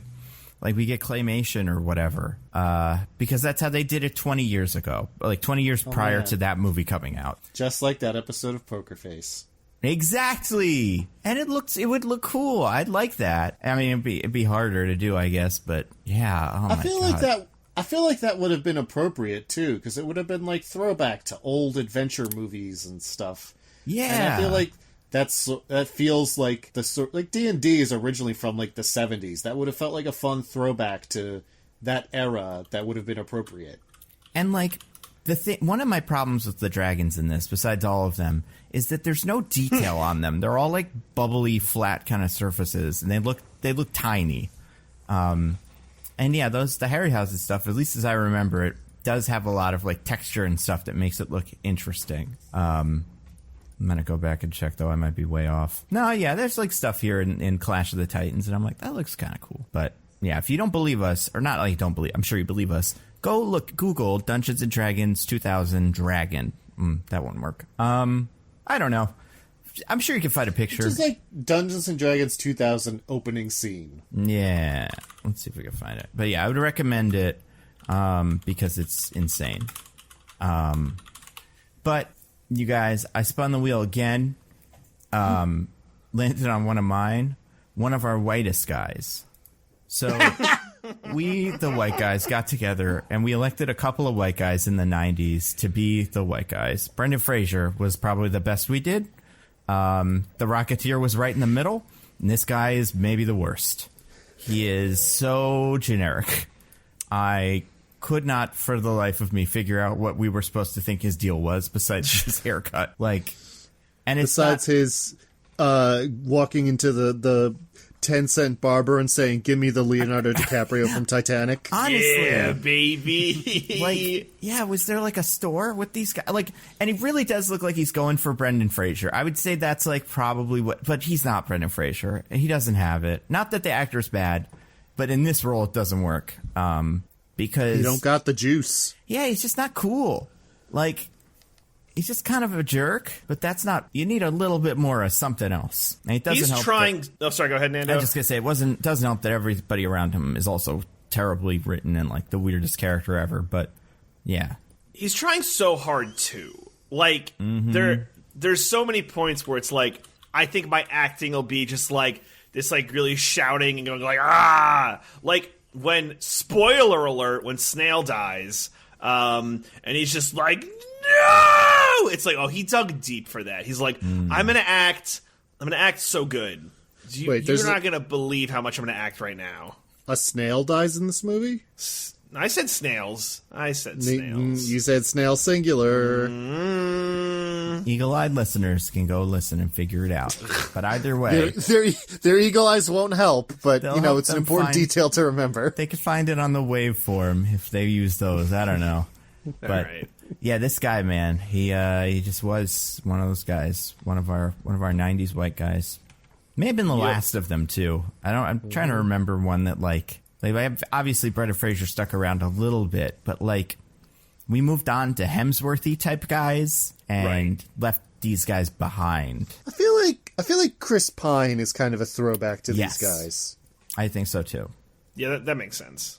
I think Chris Pine... Which it makes perfect sense then that he's going to be in the D&D movie. Well, exactly. And it seems like what they realized with Chris Pine's guy, not knowing too much about the movie besides the trailers, is they made him kind of a loser. Like, he's the bard, right? And that's like the butt of jokes. As opposed to this guy who has no flaws because he's no character traits or anything besides being a cool guy who does thievery or whatever. Right. But he cannot compare... I spun the wheel again, landed on one of Diggins's. We need to talk about Snails, his sidekick, played by Marlon Wayans. Let's talk about Snails. The hell, man. Oh, boy. So Marlon Wayans plays Snails, and he plays Snails as Marlon Wayans. I don't think he's even kind of pretending that he's in a fantasy world. No, not at all. Other than sometimes his lines mention magic. He knows a little bit about elves when he's like, hey, baby, I'll age up for you. That's true. Implying that he knows that elves live a long time. Well, I think she tells him that first, right? She's like, I'm 200 No, I think he years says old. that. I think he says that, and then she goes, I'm 234. And he's like, well, I didn't mean age up that much. Well, because she asks, how old are you? And he says, I'm 23. but I find an aging potion and age up a couple years for you. And then he seems surprised by 234, so I'm not sure he does know elves live a long time. Shit, yeah, maybe. Ugh. Maybe he has one in real life, like Marlon Wayans has aging potions. And that's how some of the Wayans brothers, they look so good now, you know? He looks great. Yeah, there you go. In Hollywood, they have all the de-aging potions for actors, so I guess he probably figured, like, well, they probably have the opposite, too. I heard about reverse that. the ingredients, yeah. Yeah, I've heard a lot of rumors about the de-aging potions that all the famous people love to have, so that makes sense. Yeah, his character's so weird. Yeah, because he's just a completely contemporary Marlon Wayans character in the middle of this fantasy medieval world. Right. And listen, if you think Marlon Wayans is funny, that's fine. No. It's not fine. But this It's not I fine think at all. Marlon Wayans is funny sometimes, but this ain't that. I don't know any Marlon Wayans fans who would be like, yeah, crushing it. This is what I'm here for. Is that why they put him in the movie? They're like, oh, we'll get his constituency to come out. He was a pretty big star, right? That show, the Brothers one, that was going at this time. And the Wayans brothers in general, as like a media thing, was something everybody knew. He was going to be Robin, and they didn't do it. Yeah. But like, he was a big deal, kind of. Forgot about that. And like, he made when was Don't Be a Menace? Have you guys see that? No. It's their Spike Lee parody. That's great. 1996. Okay, yeah. So like they were doing movies that were pretty funny and also like pretty popular throughout the 90s. Right. So I can see them going like, oh yeah, he's the kids love him. It's also one of those things, though, with him being in this movie, where it's like, you put Marlon Wayans in a Marlon Wayans movie, or like those movies you mentioned, and I'm like, this is normal. This is a completely regular thing to be happening. This is what Marlon Wayans does.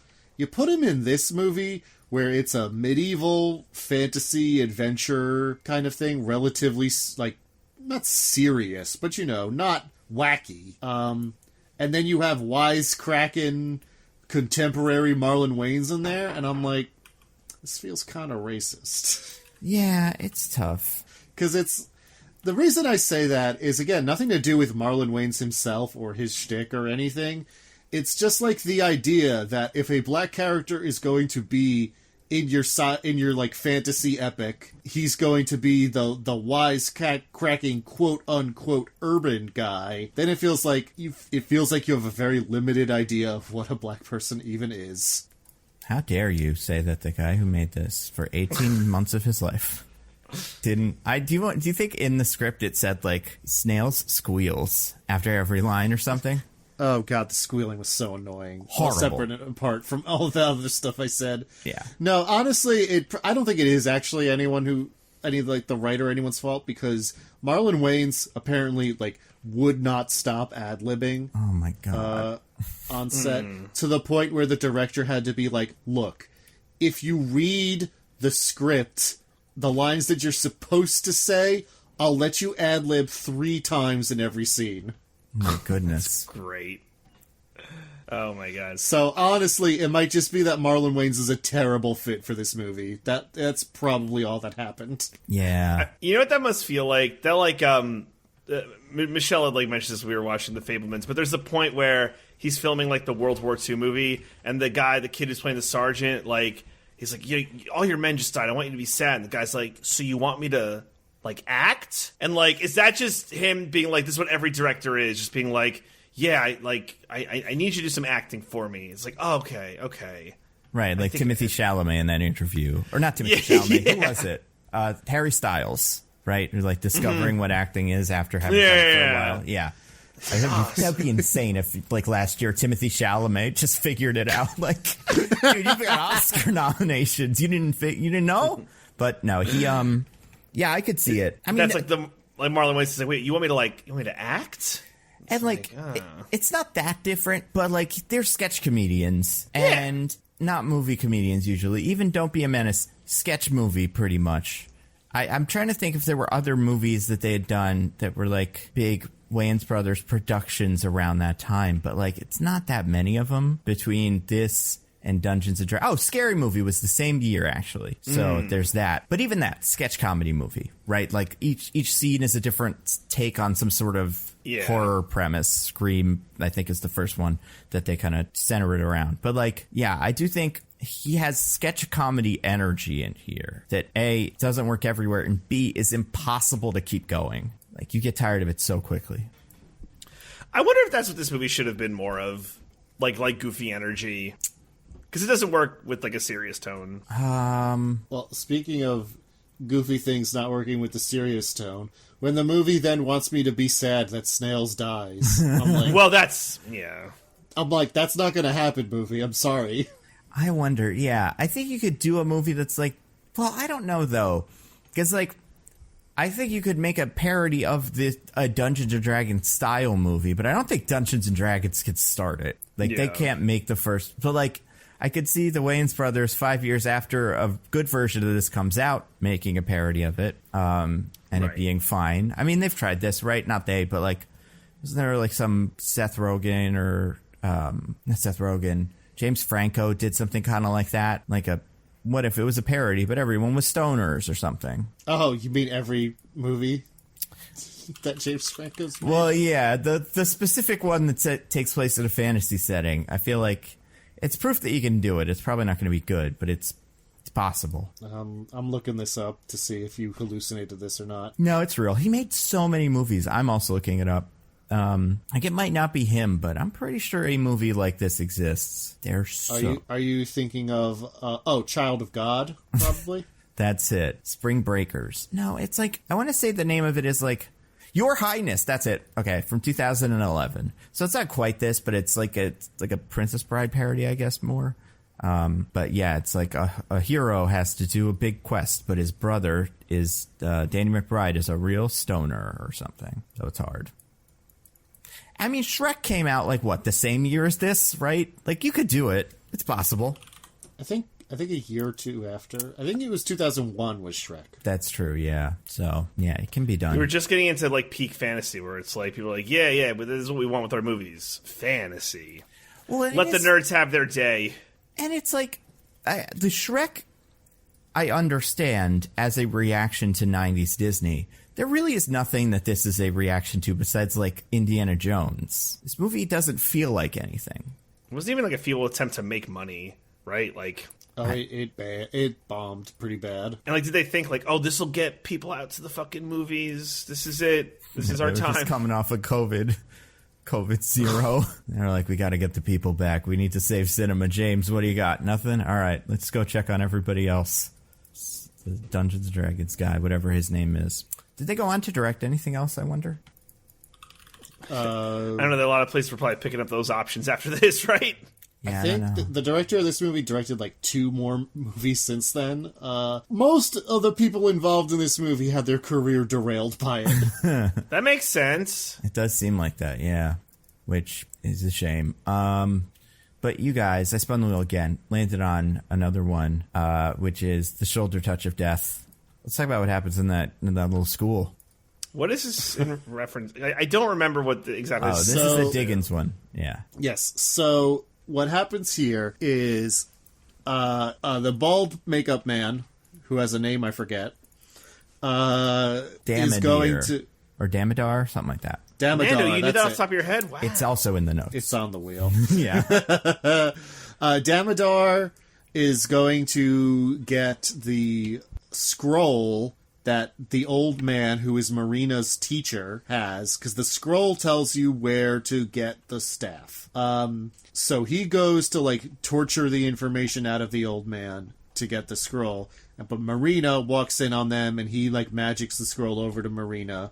And Marina and the 2 thieves get away with the scroll.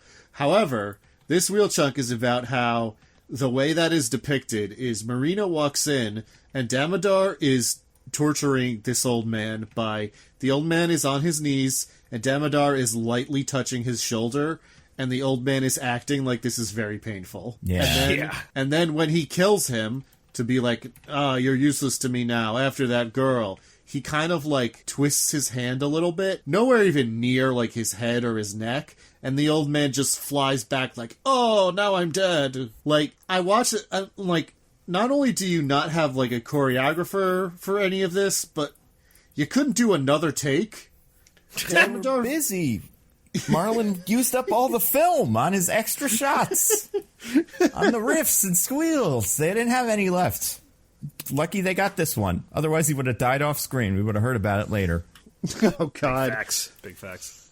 No, it's just, it feels like Damodar's actor is like super hungover and isn't even trying or something. Like he's just like, God, I just got out of my full body cast. I want to move as little as possible for this scene. Maybe that is exactly what happened. Yeah. It's pretty bizarre. And yet, somehow, right, like, again, I keep coming back to this point. If it was all that, if it was all just like, we don't want to be here, this sucks, I'm going to half-ass everything, it'd be like, oh, maybe there's like a hilarious, like, bad movie, but there's like just enough competence to like make it work, and you could tell that like generic white man's just trying so hard, and you're just like, it feels wrong. It's not funny.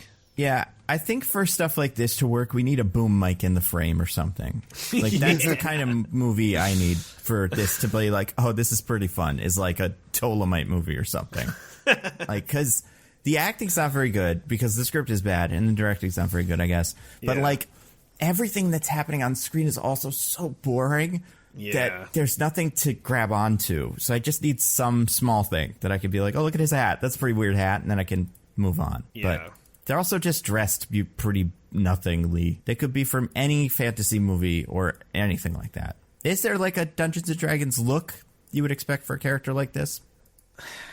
Like, just like the main guy, right? He's kind of dressed like any random fantasy guy. But that kind of is the D&D look is the problem, right? Like, I don't know. Like, I don't know how to, like, make it more like, oh, yeah, that's like a D&D look. It's like, it's just like kind of like a fantasy look, right? A lot of leather. Yeah. You know, cloaks.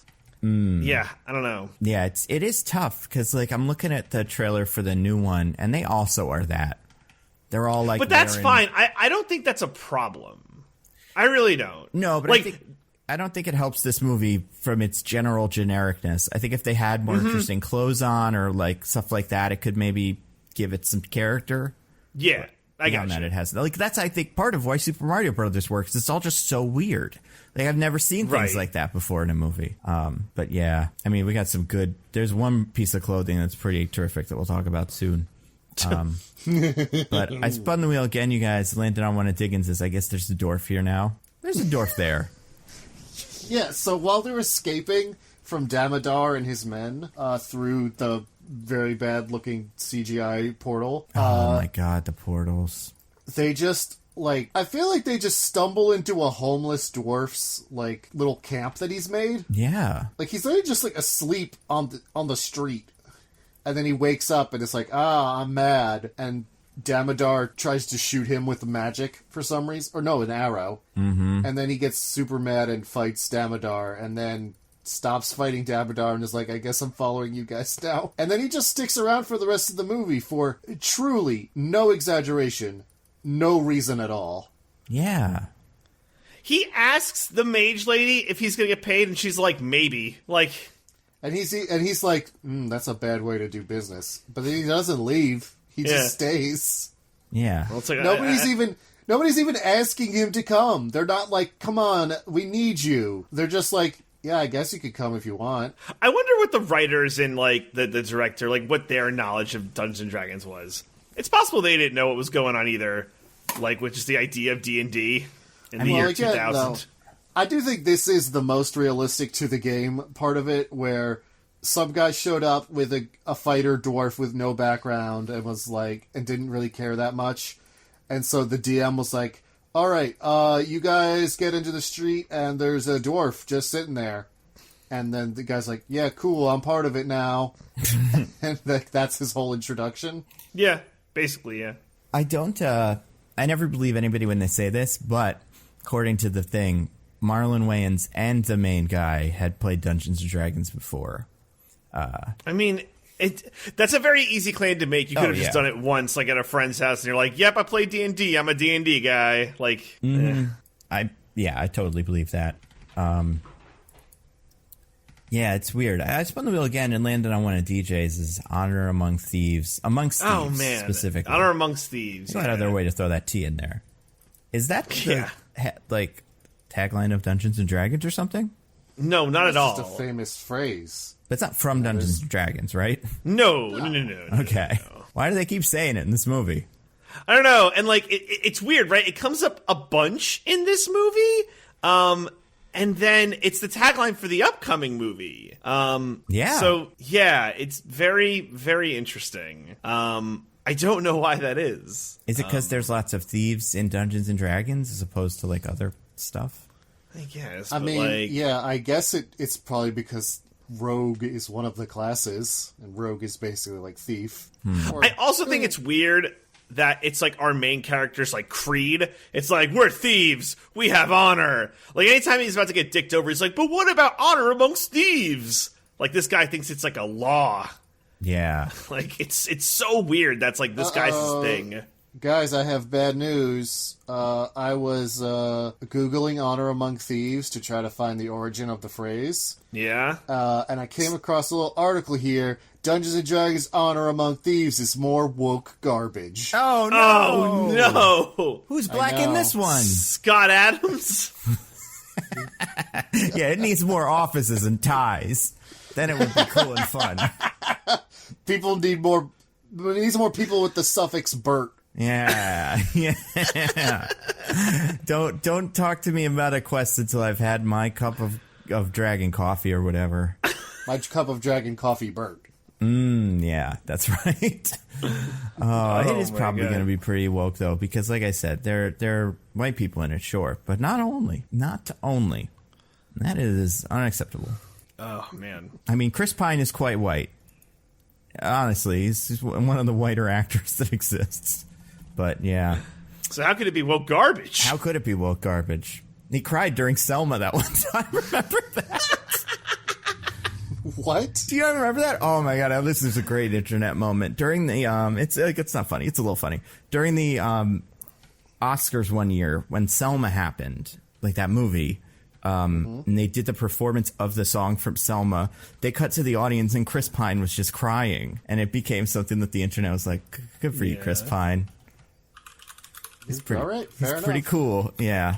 Every so often a different person cries, like Michael Jordan or Chris Pine or whatever. We make fun of him for a couple of weeks, and then it's cool. The Eagles coach crying during the national anthem. Yep. We roasted him for that. Okay, well, that one he deserves. But but yeah, no, men should never show emotion. So if a man shows emotion, that's worthy of mockery and scorn. Exactly. Yeah. I forgot he did that, though. Yeah, no, Chris Pine seems cool.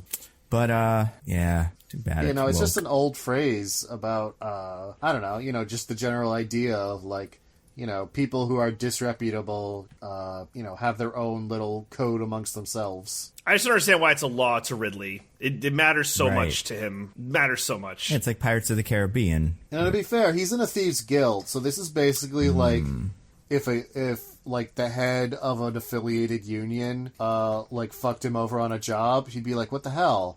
This is why we have a union." Right. But it's a thieves union. The thief is in the title. And be like, sorry, Bucky. Like, this is how we roll. Who decided that there were honor amongst thieves? I feel like the saying would be no honor amongst thieves. The first thief who got something stolen from him. Yeah, right. I thought we had honor amongst thieves. And everyone was like, what? And they were like, oh, I guess. And then he got to keep his thing, and that was pretty good for him. He's like, yeah, I thought we were doing the honor thing. So yeah, that's all I really had for this. I think it's funny. It's funny how much it comes up. And here, I guess the other thing to mention, it is like the title of the upcoming movie. Is that purposeful? I don't know. Like, do they want that to... Yeah, you remember the first one? Well, we're bringing it back, baby. I have to imagine that they would love nothing more than for everyone to forget this exists. Right, and that's why it's so weird, because you could start calling this one Dungeons & Dragons Honor Among Thieves, because they say it so much, and just be like, that's what this one is. And then the new one is Dungeons & Dragons...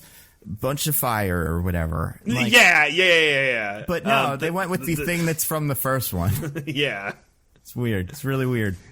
Dungeons & Dragons Catching Fire, the third movie in the Hunger Games trilogy. Yeah. I mean, they do a little Hunger Games in the middle of this one, kind of. Or just I don't know, do like something like Dungeons and Dragons, Passion Among Wizards. I don't know, just or like Catching Fire, the second one, and Mockingjay's the third one. I don't remember. I saw one of them. Good clarification. I read the books. I can't remember though. But I think that's right, DJ. We need to take every character type or whatever and give them their own thing, and each one is blank among blank. Discord amongst bards. Faith among clerics. Yeah, that'd be pretty good. That's chastity amongst barbarians. What? Wait, hold on. Yeah. Explain yourself, counselor. So I'm just picking words, man. Come on, yes and me. You just picked the word chastity for barbarians? Yeah. What possible association was being made in your brain? You're just looking at things in his room. Like that big chastity sign we got him, like that Ted Lasso has believe written on the wall that they're all supposed to look at and go like, yeah, we got to believe. We got DJ that chastity one. You don't remember? Sorry, I thought it was that he was wearing the big chastity belt we got him. Yeah. Could be both. You guys are real big on that theme. Well, because you were like, I don't want to have any more kids. So we were like, all right, well, we have a solution to that problem. And, so yeah, chastity among barbarians. Would that be one barbarian says that as like, I'm the chaste barbarian, or there's a specific bunch of barbarians who are like, and everyone's like, hold on. Yeah. Or it's like at the barbarian, the bar where barbarians hang out, like one barbarian's hitting on another one, and that one goes like, hey, chastity among barbarians, my guy. Like, to be like, hey, I'm not feeling it right now. Yeah, like barbarians don't have sex with other barbarians. They find elves or whatever. Pretty cool. I think Chris Pine would be down for this one. An elf could be a barbarian. There's no reason. It's not like a kind of guy. I'm thinking like a Viking. No, class and species are separate. Any species can be any class. That makes sense. Cool.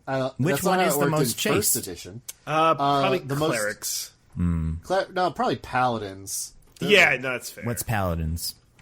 Like Holy Knight. Yeah. Like I'm trying to think of like what's a good like fantasy reference for a paladin? It's not the Marvel character Paladin, I'll tell you that right now. He's just a burglar or something. Who's a paladin? I don't know. Like saying Holy Knight. Yeah, right. Like I'm like King Arthur? No. It's not quite Asriel, but like that kind of guy. Yeah, that's not a bad one. Like, but yeah, no, it's King Arthur. I feel like this is a thing that happens in stuff. Are there any in this? Probably not. No. I mean, maybe I can't quite figure out what Damodar's supposed to be. Maybe he's some made up bullshit, man. He is made up bullshit. Well, I was actually going to spin the wheel again. It landed on one of Diggins's. Damodar is really bad at this. Let's talk about Damodar. This is Lipstick Man Damodar. with the bald head. So Damodar is like being sent after them to like get the scroll so they can get the gems so they can get the staff or whatever's going on here. And he's really bad at his job. He shows up to places and is like, we should get them. And then one distraction happens and he's like, oh no, we can't get them. Like the dwarf starts a bar fight in the bar.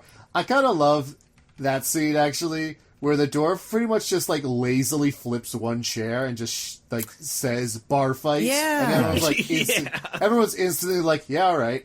It just like starts it's a high punching each school other or something. Yeah, it's wild. That's the rule. You just have to throw one chair. The movie knew. He doesn't even throw it. He like knocks it over while he's running. Yeah. If we ever do a D&D campaign, I'm gonna do a bar fight. Remind me to bar fight. Hey, probably that's on classic. brand. That's a classic. But it's gonna start like that. It's gonna me going bar fight, and then everybody's gonna be on board. I mean, Roll I'll make for you bar roll fight. for it.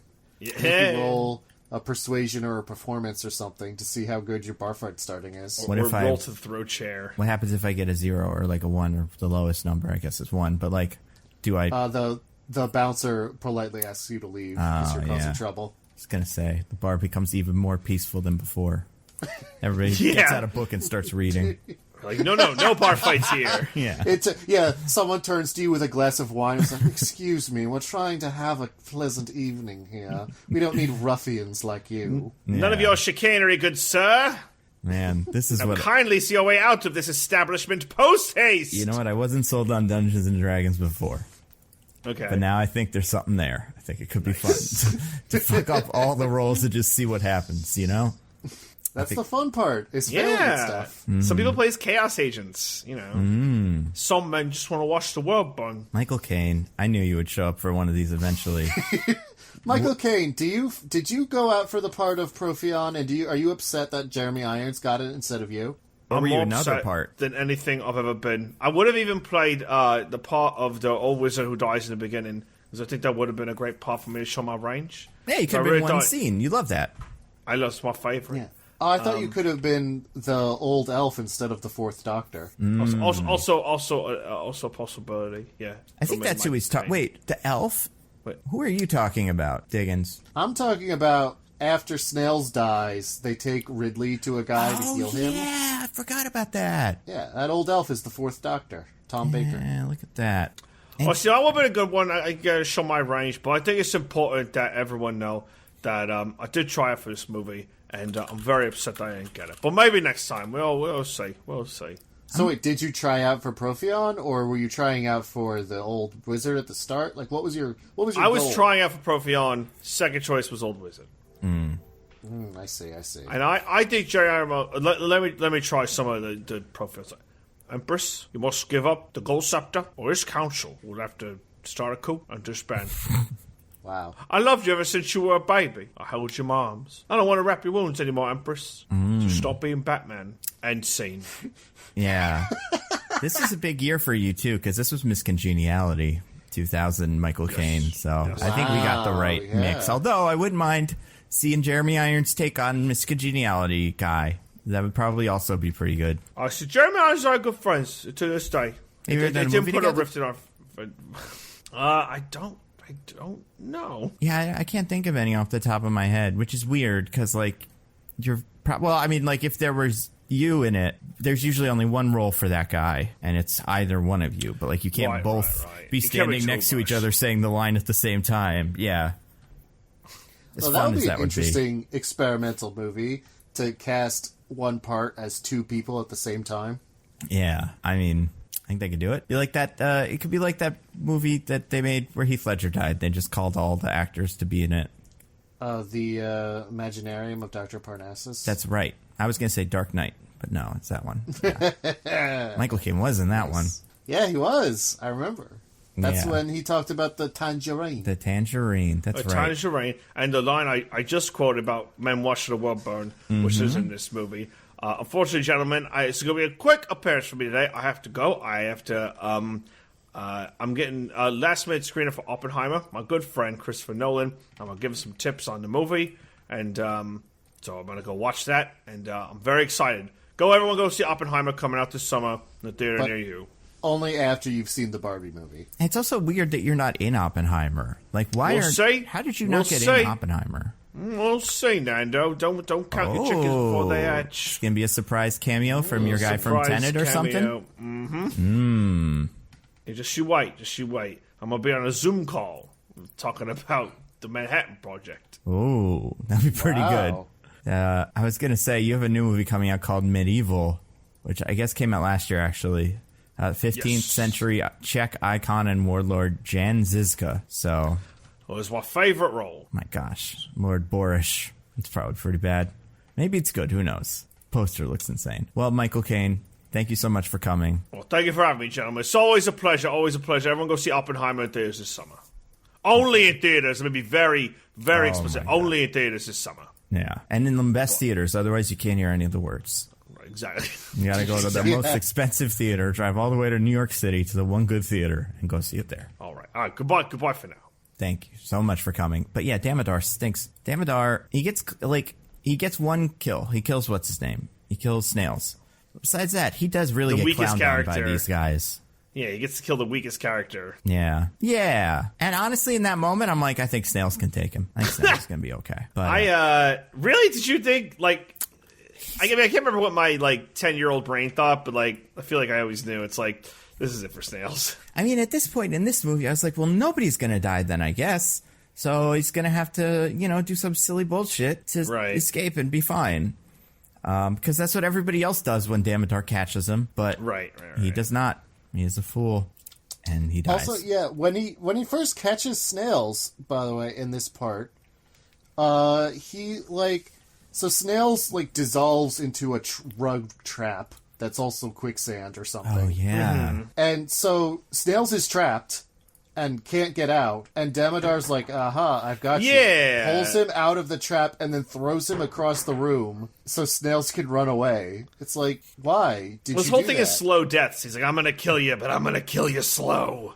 But the only reason Snails even had the map, because he got caught in the trap when he was going towards the map, was because Damodar took him out of the trap and threw him towards the map. Right. Like, none of this would have happened if you just saw Snails and there was like, all right, cool, and killed him. Well, we've established Damodar is bad at this.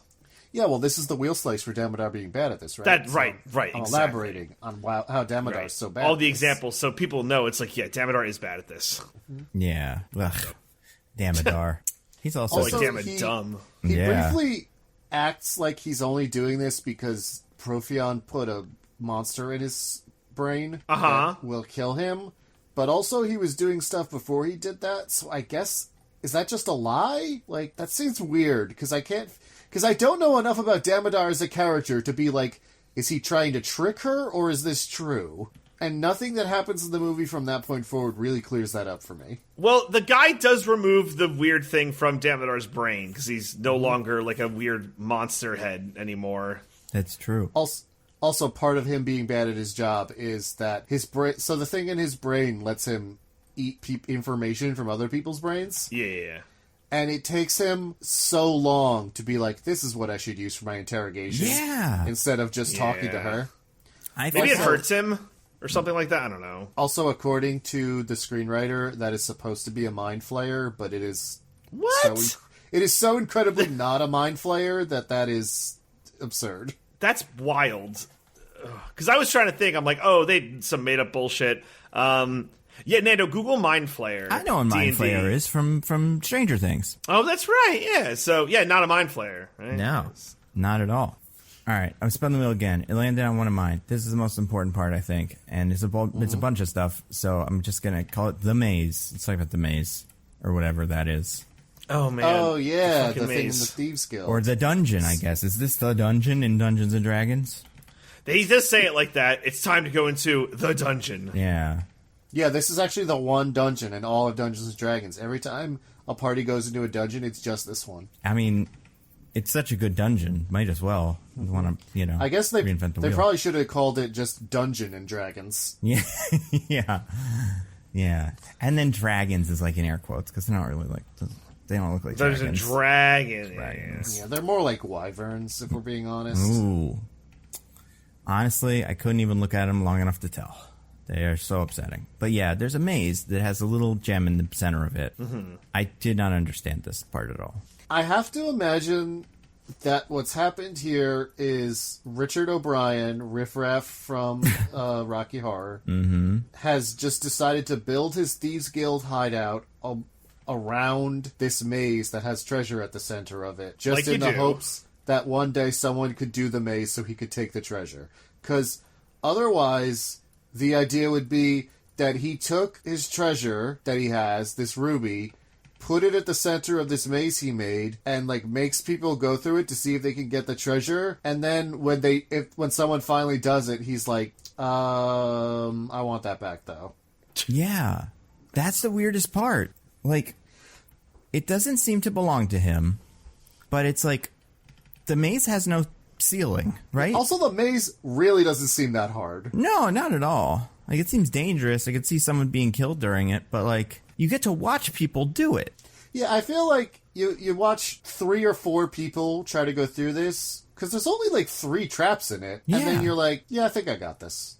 And like, I think I can do this. it's not magic, like I was saying. It feels like it's mostly technology. Is there a rule? He brings his sword. So, like, what's stopping someone from just bringing a couple of things? You know what's coming. Bring a big stick that you can use to stop the axes or something. Bring a rope you can use to swing around the fire stuff without touching anything.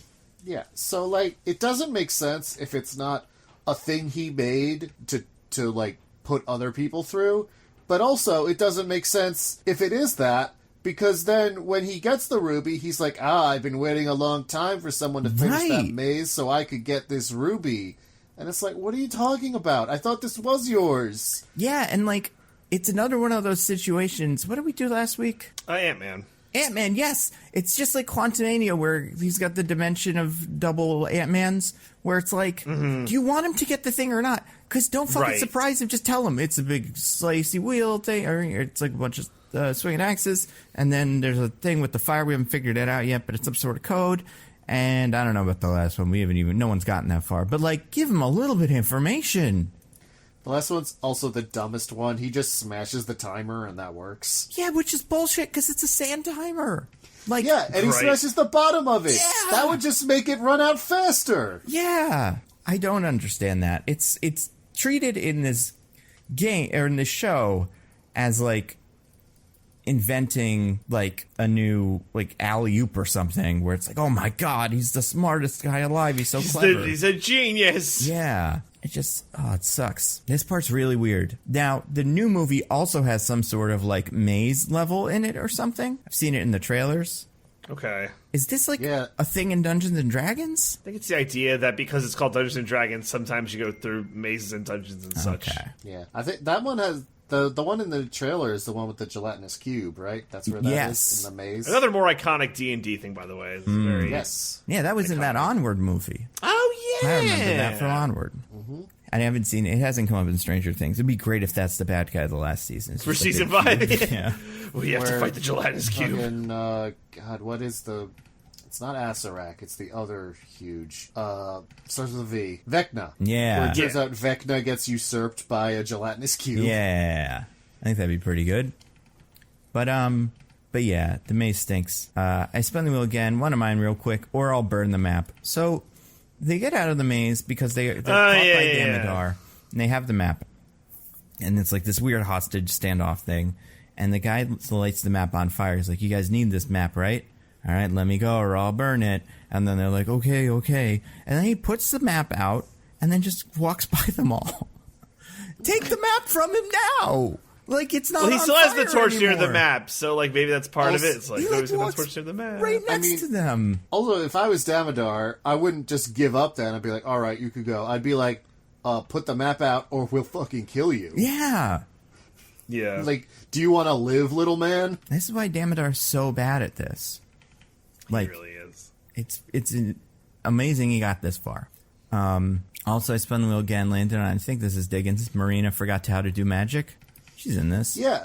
So after the first bit where she does a hold person on Snails and Ridley and then conjures a portal for them to go through, she just never really does spells again for the rest of the movie, even though she's a wizard. Like, she needed like the dust or whatever, because that's how she does it later. She doesn't use the dust the first times. She just does it those first times. And then, later she gets some dust that Snails found in Damodar's room, and she does that to do a couple spells. But, like, otherwise she's just hitting people with torches, or, like, trying to bum rush Profion, and it's like, you're a wizard! Do spells! Right. And if you can't do spells, then someone please tell me why. Like, all you need to do is, like, have a scene where, while they're escaping, Ridley goes, can't you do a spell to get through this door? And she's like, they took my magic bullshit bag. I can't do spells without that. And I'm like, alright, that's fine. Yeah. But there's just no reason. She just stops doing magic, even though there's so many situations where magic would be very useful. She doesn't have her material components. Mm-hmm. It's a real thing, by the way. Makes sense. Yep. It helps to have something like that to stop everyone from doing all the magic at once. You gotta work your way up to it. Yeah, she's not very good. She really doesn't have anything to do post that first scene where she catches them. She does one of the most important things in the movie, Nando, which is be someone for the main character to kiss. That is very true. Yeah. I spun the wheel again, you guys. I don't know if I'm going to be able to pull this off, but I want to try it. It landed on background actors. There's a background actor in this scene specifically that might be the highlight of the movie for me. Okay. And I'm going to try to share... Yeah, I think I could do this. I'm going to share my media player. You guys watch this. Can you see the movie? You don't need to hear it. You just need to see it. It should be in the Discord. It's the scene where she's on the floor. Okay. So for people that have this movie somehow, because it's impossible to find, it's not on any of the streaming services. I understand why. This happens at 44 minutes and 40 seconds. Pay attention. It's not this scene. Or not this shot. There's gonna be another shot where like somebody walks or something. But then there's this shot where two people are fighting in the background, and you'll see it. You'll understand why it's great. That guy. Did you catch it? I don't think so. Go back. Okay. It's there's too much of this shit. Damn Madar. I need to open this in VLC. Anyway, it's like, so the stunt choreography in this movie obviously is very bad, and like the fight choreography is bad, but also it's just kind of lazy and like low energy. And to the point where I do feel like a lot of the people that are working on this in the background were given the direction, like, just swing your sword. Mm-hmm. It's this next scene that happened, like the next shot. Oh, man. I saw it. Yeah. Okay. I don't think... Is that guy even fighting anybody? There's another guy he is fighting. Actually, okay, so I opened it up in VLC, which will make it easier to actually pause it, because whatever I was using before is trash. Just no bueno. We'll be almost done after this, I promise. But, don't worry, listener. I promise. It's just so, like, and it's such a bad fantasy thing of, like, you don't have to be that great, but the fighting has to be a little competent for it to kind of be fun to watch. I wonder what that guy's direction was. He just has a stick, and he, like, swings it at someone, and that guy, both of them are clearly standing still right before the director says, action, and then they both do the sword swing. Yeah. It's really bad. It's like he's trying to like hit a T-ball off like a really high tee. Yeah. Yeah, it's like he just saw a bee on that guy's helmet. It's like, hold on, I'm going to get that for you. Yeah, it might be my favorite part of the movie. Like, not my favorite I can't scene. believe you noticed that. I had to find something to entertain myself with. Wow. So We got to find a way to clip this. Yeah, I'll make a GIF out of it. I'm sure I can figure it out. But yeah, no, that part of the movie's bad too. The fighting's not good. I'm sure that was clear from the rest of it, that this wasn't actually the John Wick of these, where like maybe the story's not so great, but the stunt choreography's amazing, but it's actually quite bad. Yeah, it's unfortunate because that's something this movie really needs if it's going to be like Right. a big adventure fantasy movie. Yeah, and like the bar for that at this point in time isn't super high. Like Zorro was okay, you know, the mummy combat was okay, but this wasn't like, you know, like actual Star Wars lightsaber fast. It was still that same kind of slow swing your sword around and we'll just kind of make it work stuff. But they did not make it work. I mean, it did work because you guys did see it, but it is not working there. And then there was Spin the Wheel again, landed on one of mine, boob armor. There's boob armor in this movie. Maybe the worst I've ever seen. Yeah. Yeah, two discrete boobs. They are horrible. Like, just if you like it, the whole thing looks like it's not just boobs. It also has like kind of abs on it too. It's a very upsetting piece of metal or styrofoam or whatever it actually is. So this is the armor worn by Norda, the elf ranger. Yeah, we haven't really talked about her. Well, because like the dwarf, she doesn't actually do anything in the entire movie. Yeah, she's very nothing. Hey, she denies Marlon Wayans' advances when he attempts to, do that. When he's trying to hit, as he puts it. Mm-hmm. Yeah, gets the cheapest bottle of wine, like a true gentleman. Yeah. And lies about it, which is even better. Well, like, good on that bartender for being a bro. A real one. Mm-hmm. Being a real one. I mean, I get it, but also, he said it way too loud. He said it pretty much as the same volume as he said it the first. He goes, "I'd like a bottle of your most expensive wine." And then he put his hand over his mouth and went, "Your cheapest wine, please." Like, I don't think she's fooled. Also have big old pointy ears, right? I was going to say, she got them big elf ears. Yeah, I think she can hear, but maybe he's just trying to be cute. Speaking of him, he dies. Yeah, we said that already. I know, yeah. Well, I did want to get to, because I spin the wheel again and land on one of DJ's almost making a good point.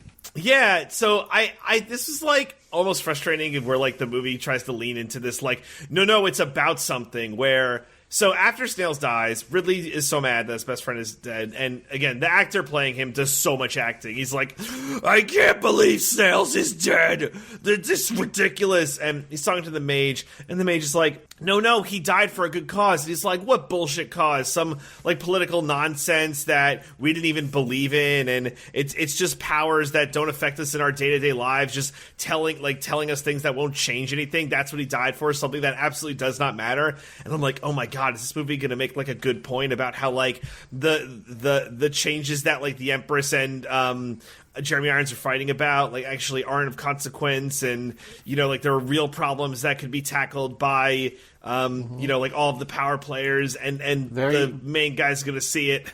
Yeah, very Game of Thrones, where it's Right. like the common folk don't really care about the whole Civil War because it's just like it's about whatever rich asshole ends up on the throne. Makes no difference to them.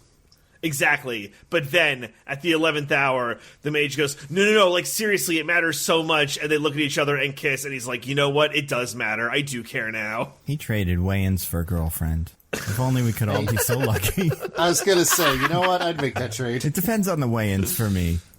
Marlon Wayans? This Marlon Wayans? Without a doubt. Keenan? Maybe. Sean? Not a huge Sean fan. Who's the other one? Michael? Who's the one from My Wife and Kids? He's the best Wayans. Damon Wayans. Gotta keep him. And he has the son, Damon Wayans Jr. from Happy Endings, and New Girl, also great. So, yeah. Damn.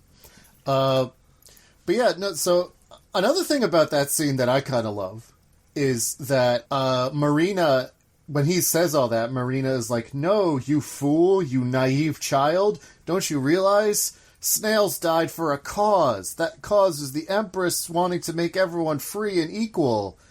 And she says it like he just hasn't realized that this whole time. And I'm like, Marina, how would he know that? No one's told him. Right. You never said anything about it. I didn't even know that you knew until this moment. So I don't think that's unreasonable for Ridley at all to not know that.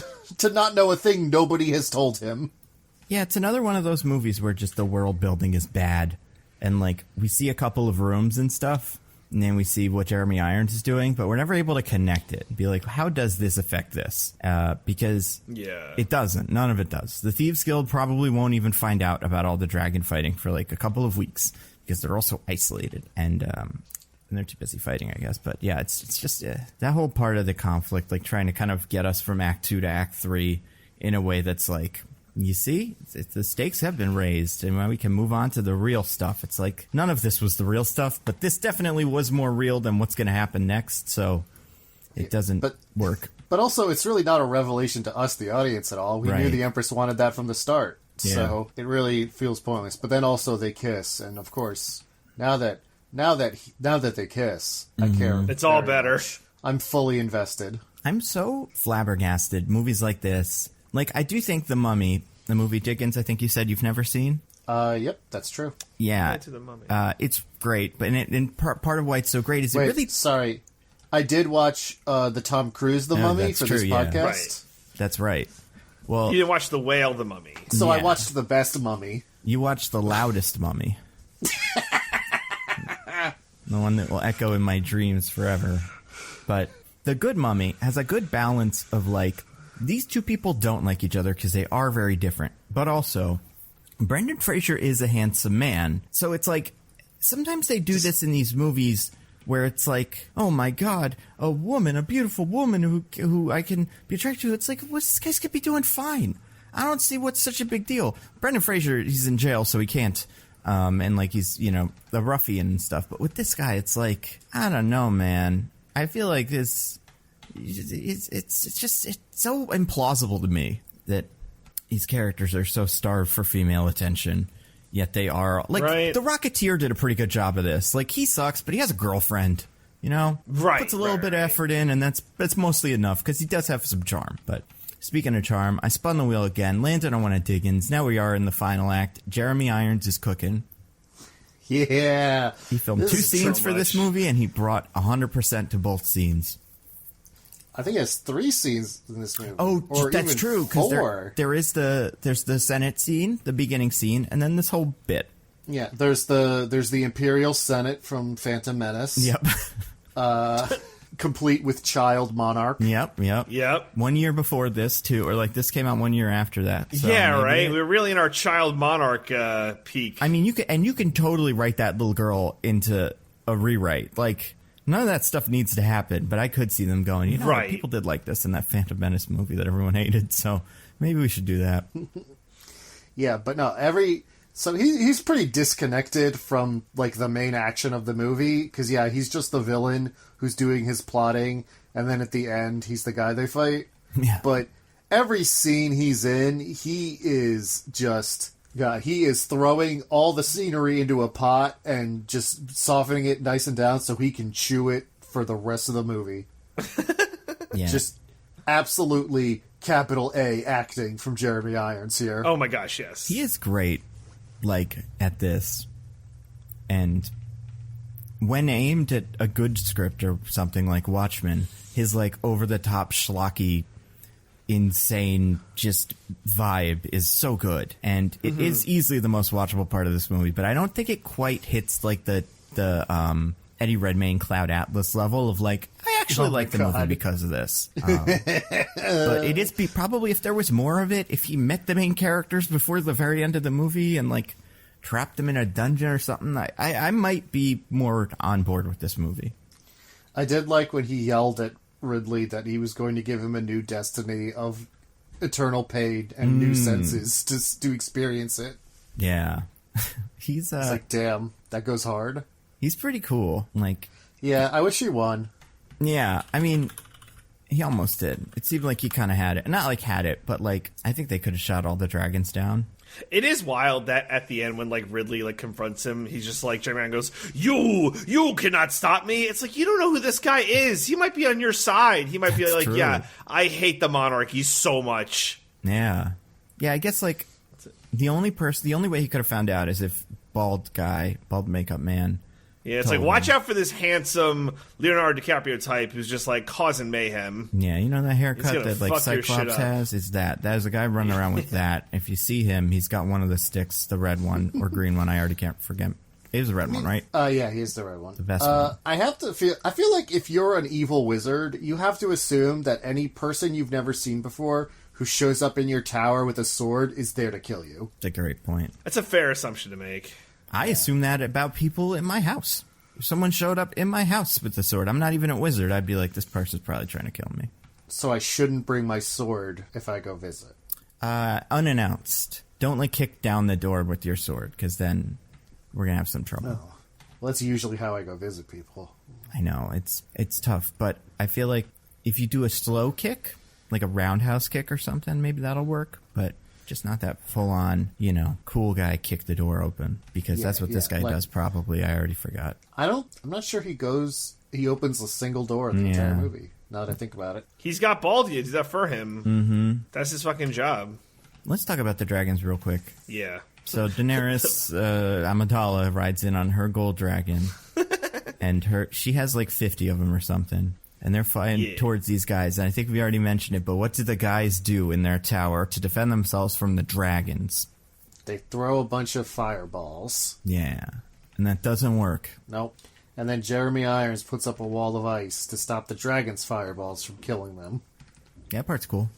It's pretty cool. At least he's smart. It seems like he's got a good head on his shoulders. I mean, he does do one of those, like, I do think it's funny because the guys have those ballistas, but I do think their ballistas are, like, they like, pop out of, like, you fire the bolt, and then the bolt, like, expands like a little, like, I don't know, one of those toys. That's hard to describe. But they're shooting those at the dragons, and the dragons are fucking flying around like dragons, and he yells at his guys, like, aim at the wings! They're not aiming at anything, dude. They're just shooting bolts and hoping some dragons get hit. There's no fucking way. Like, you're asking way too much of your goons. Nando, I watched a little show called Game of Thrones, and it led me to believe that shooting a dragon out of midair with a ballista is actually super easy. That's a good point, actually, yeah. What's her name forgot about Jeremy Irons. And that's why her dragons all died. Only like a couple of them died, actually. They did pretty well. Mm-hmm. Although, I do note that the first time one of them dies, we close in on Thora Birch, the Empress, and she's like, oh no, I didn't consider that in a war someone might die. And she's like, everybody come back. Actually. Yeah, right? We're going to stop doing this. But then also she doesn't stop doing it and they start doing it again. It's really a confusing sequence of events. She wanted to 100% the war, and when she got her first fuck up, she had to start over again. She had to restart the game. Yeah, that makes sense. Otherwise, she doesn't get the achievement. I love that slave file. Yeah. God, yeah, that achievement is so hard to get. The no deaths dragon run at the end of the Dungeons & Dragons movie. Yeah. It is pretty tough. I mean, you'd think it would be easy because of how hard these dragons seem to be to kill, but the odds are somebody's going to get it. I spun the wheel again. I guess I skipped over this. I think this was Diggins's. You could also take some treasure. I didn't talk about the Indiana Jones room, but there is that. Yeah, so, like, when he gets the red staff, Ridley has to, once again, go by himself, because no one else can do anything in this movie. This movie sounds like, it feels like it was shot during COVID somehow. They were really just like, we got one person on set at a time. Yeah, so he goes with the ruby, he opens up the door, and he gets to, like, a treasure room where the staff is. And there's a bunch of, like, gold coins and other cool stuff there in addition to the staff. But he picks up some coins and is like, oh, yeah. But then he gets sad looking at it. And he's like, no, I will be a good boy from now on. And doesn't take any of it. And I'm like, this is like an evil wizard's tomb. You are super good to just take some of that. It's not even like you were told... It's not like the Cave of Wonders where you were told, take nothing but the staff. And, like, if you take the treasure, something bad will happen. It's just treasure that nobody owns, sitting around for you. Just take some. There's no moral dilemma here whatsoever. Yeah, I mean, say what you will about the Uncharted movie. They got it right. If you're going to go do the thing, take a pocket full of treasure just in case the whole thing gets destroyed. You've still got some treasure. I appreciate that for them. I just don't understand how this is supposed to be a sign of his moral growth, that he doesn't care about money. He's still poor. I think it's okay if he takes some money. Yeah. Plus, he's going to have some problems. Even if, you know, Jeremy Irons doesn't kill him in this moment, the Thieves Guild is probably going to come knocking soon.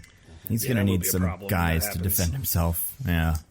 I think what the movie is trying to tell us is that real heroes just mooch off of their rich girlfriends. Fair. Yeah. That's a lesson. I spun the wheel again. There's two more things on the wheel. One's yours, Diggins, and it's just this phrase, wait, what? Yeah, so the very, very end of the movie, after they kill Protheon and save the land, and the Empress makes her decree, which I think is the next thing we'll talk about. Oh, yeah, that's the other one. I got him in the wrong order, if we want to do that one first. The wheel got him in the wrong order. I think that one's funnier, so I think it's a better one to end on. Yeah. Yeah, so then we get to the final scene of the movie, which is they're in a graveyard where it seems like Ridley has made this tombstone himself, because it's a bunch of rocks with the word Snails painted on one of them. But he's at Snails' grave, and he's like, goodbye, my friend, and places the ruby on the grave. And then it, like, glows, and there's lightning or something, and it has all power, and the elf tells him, like, don't question this gift, go see your friend. And they all put their hands on to the gem, which then carries them away into the ether, and the movie ends. And I'm like, what? What just happened? What was that? What was any of that? I don't know. I mean, this is the thing with Dungeons & Dragons. Like, when they go on the quest into the map to do nothing and then come out later and tell us something happened, that's not a thing in Dungeons & Dragons, right? Or is it? I mean, anything could be a thing in Dungeons & Dragons if you just decide that's what happens in your story. It's not like a thing... It's not like an archetypal thing, like a beholder or a mind flayer. So yeah, I guess it not being that is why it's like, part of me was like, maybe this is how most D&D things end. Everybody holds hands and then they ascend into heaven and dust or whatever. I don't know. I mean, the actual thing, what happens if your player character dies is like one of two things. One, so, you know, a new guy integral to the story comes in and he's like, I'm here to help. Or a resurrection spell. Yeah, his twin brother... That's the thing, there are resurrection spells. Yeah, if this was a real campaign, his twin brother Slugs would have shown up right afterwards. Great. And been it's the scene... I got to avenge my brother. I have all of his skills. It's the scene from Beer Fest. It's Beer Fest. That's exactly what it would be. That makes sense. He already told me all about you guys, so I feel like I already know you. Yeah, Not only do I have the same skills, I'm better. I can chug better than my brother. The what was I going to say about this? Oh, I wonder if they didn't do this and they just left that memorial for him and it stayed the way it was originally, if people would think someone buried a bunch of snails there. You know? Because that's what you'd see. I would never be like, oh, that guy must have been named Snails. I'd be like, is this something people do? Bury dead snail, I guess. Was Snails a nickname or was it his actual name? Because Snails could be like, maybe that's a nickname that you get. Oh, maybe. You're so slimy like snails, or I don't know. Yeah, not like a snail, like many snails. At least 2 snails. I don't know. I don't think that is ever answered for us. He's only ever just called Snails. Yeah. Like no one ever goes, Beauregard, get over here. It's like, no, it's Snails. Yeah. Yeah. I told you. That'd be fun. It's like one of his dad, the father Wayans, comes in and is like, Chauncey, you're supposed to be doing work. I'm like, oh, Snails is a cool name. Everyone's like, no, it's not. It's a dumb name that's weird. Don't pick it. Pick a different name. You could pick any name. But no, he's Snails. And then I spun the wheel again. DJ, here's his last one. Oh, do you want to say the sentence that is? Yeah, this is my favorite line in the movie. I hereby declare you all free. No, not just free. Oh, equal. Sorry, I hereby declare you all equal. Free I get. So, I think I could understand if she said equal I don't get. So like, after the Empress wins by being better PS2 dragons than Jeremy Irons, she addresses all of the people who I guess are just like listening while the war is happening. Mm-hmm. And she goes, I declare you all equal, which was her whole thing. That's why she did this, so everyone could be equal. And it's like, that's what you came up with, writers? I declare you all equal? Yeah. What? Yeah, it's like, the political program of this Empress needs some work. Like, what is this? What is that? What will this materially change for the people of her empire? Everybody will be able to end arguments and stuff. Like, I didn't like you do a race and then someone would be faster and he'd be like, "Fuck you, we're equal." Never mind. Yeah, is it participation trophies? Yeah. Everyone gets you did it. Yeah, thanks, Bernie. President Dragon Bernie Sanders. Nah, Bernie's cool. Everyone gets a dragon. Is that how we're all equal? Yeah, now? I know, right? Oh, so I'm queen too then? No, that's still me. But you guys all get to go to the castle, I guess, or something. Whatever can we take the empty you didn't have before? Can we take some of the empty palaces and put homeless people in here? Can we do that? Some of you guys are more equal than other of you guys. Let's just put it like that. I'm going to draw up a little triangle of equality, and we'll see where everybody gets. So if we're all equal, does that mean you're not an empress anymore? Oh, no, not that. No. Yeah, all my stuff is already in the palace, so I do want to keep that whole thing going. Yeah, and there's still mages and an aristocracy and everything. Also, like, the Thieves Guild probably isn't going to go with this. I don't think. She's like, oh, you misunderstood me. I said you are all equal. Oh. Like, everyone, you are all equal. Oh, like the 10 of us? I am not equal with you. Oh, yeah, not you. Yeah. Mm-hmm. You're like a different equal from me. I mean, I'll take it. I feel like this, I do think this is what, like, Ron DeSantis thinks would happen. If, like, AOC became president, she would just say everyone's equal, and then everybody, it would just be so. But, I don't know. I feel like that world is going to almost be way more interesting now. I kind of want to see it. I want a second one of these. It's so dumb, because, like, the whole reason it starts is like, the council is going to make it so bad stuff happens, but, like, I want the people to have an equal share in this land, and that's what the mage lady's like, that's what the Empress wants, and it's like, I don't think you know what you want. Yeah. This is my pet peeve from the Marvel movies of, like, how at the end all the bad guys or the good guys are like, good, everything's back to normal. This is the opposite of that, where they go, okay, we fixed all the problems. Everything is good. I'm glad everyone's equal now. Yeah, feudalism's over. We've abolished serfdom. There's no more aristocracy. I'm stepping down. Where a republic will be organizing in the next few weeks. Everyone is welcome to come to the meetings where we're going to be drafting our new constitution. I'm opening up the royal treasury. All the money that I've had will be distributed evenly across the entire city. Money might as well not exist anymore, I assume, since we're all equal. Yeah, although you're not going to need money for much longer because we're doing some collective organization. All the workers are going to own the means of production. There will be no more bosses. Yeah, everyone will be assigned their own dragon. Just like fully radical. We're going to become a radical commune. There actually won't be a government anymore. It's just going to be an anarchist collective where everything is done by mutual agreement. God, I'm glad Snails let me guess next. Now the dogs are going to get a vote next, right? Mm-hmm. It's over. It's a slippery slope. Well, the dogs don't get a vote, but the dragons do. Okay. That makes sense. Yeah. What about the cubes? Oh, the cubes get half a vote. What about the big blue guy with 3 eyes? Does he get more votes because he got more eyes? We are using an eye-based system, so yeah, he technically gets 1.5 votes. That's pretty good. So the more eyes you have, the better you are. Yeah. Yeah, so actually the whole thing ends up being rigged by beholders. Mm-hmm. Oh, they have so many eyes. They got so many eyes. That ending. That's why they say the eyes have it when voting. That's exactly. True. You get it. That's what we're missing here. An eye system. Somebody with 3 eyes. That's what we need. Like to unite the parties in the middle of America is the 3-eyed guy to run for president. And you gotta be like, holy shit, this guy is Dr. Strange or whatever is pretty cool. This guy should be our president. You know what they say? In the kingdom of the regularly eyed, the 3-eyed man is king. Yeah. Yeah, it is insane that the movie ends with that. All the stuff with the Queen Amidala is weird. I don't like it.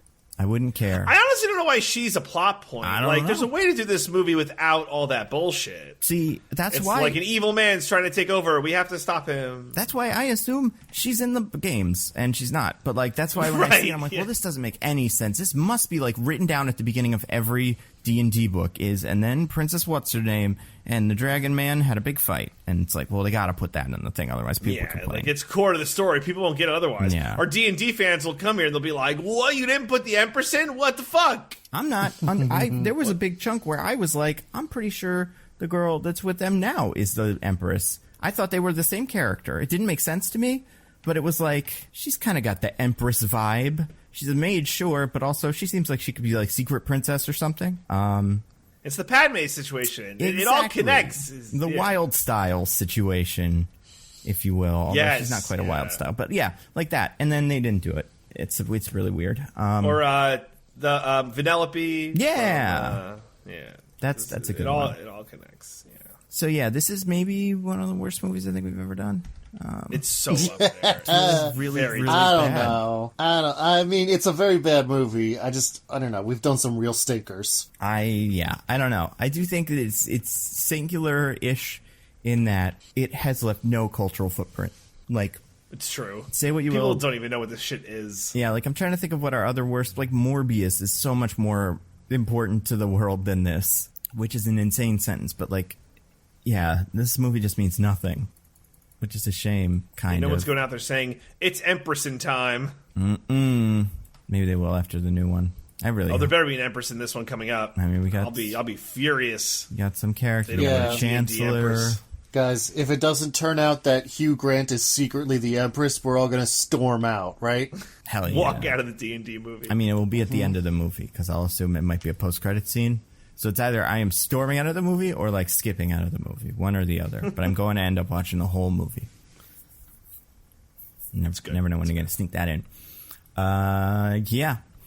All right, you guys. Now that we're done with this Dungeons and Dragons movie, one of them at least, do you want to get to our classic segment?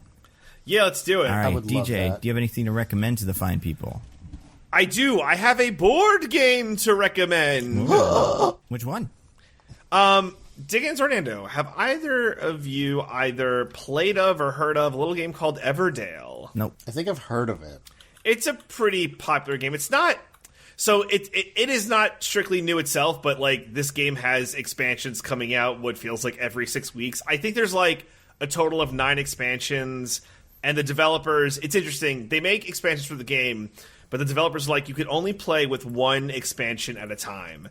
And I think I saw something on like Reddit where my friend who played the game with me showed me this, that there was a couple who played with like all 9 expansions and the game took like 8 hours. So wait, is this a board game? That's short.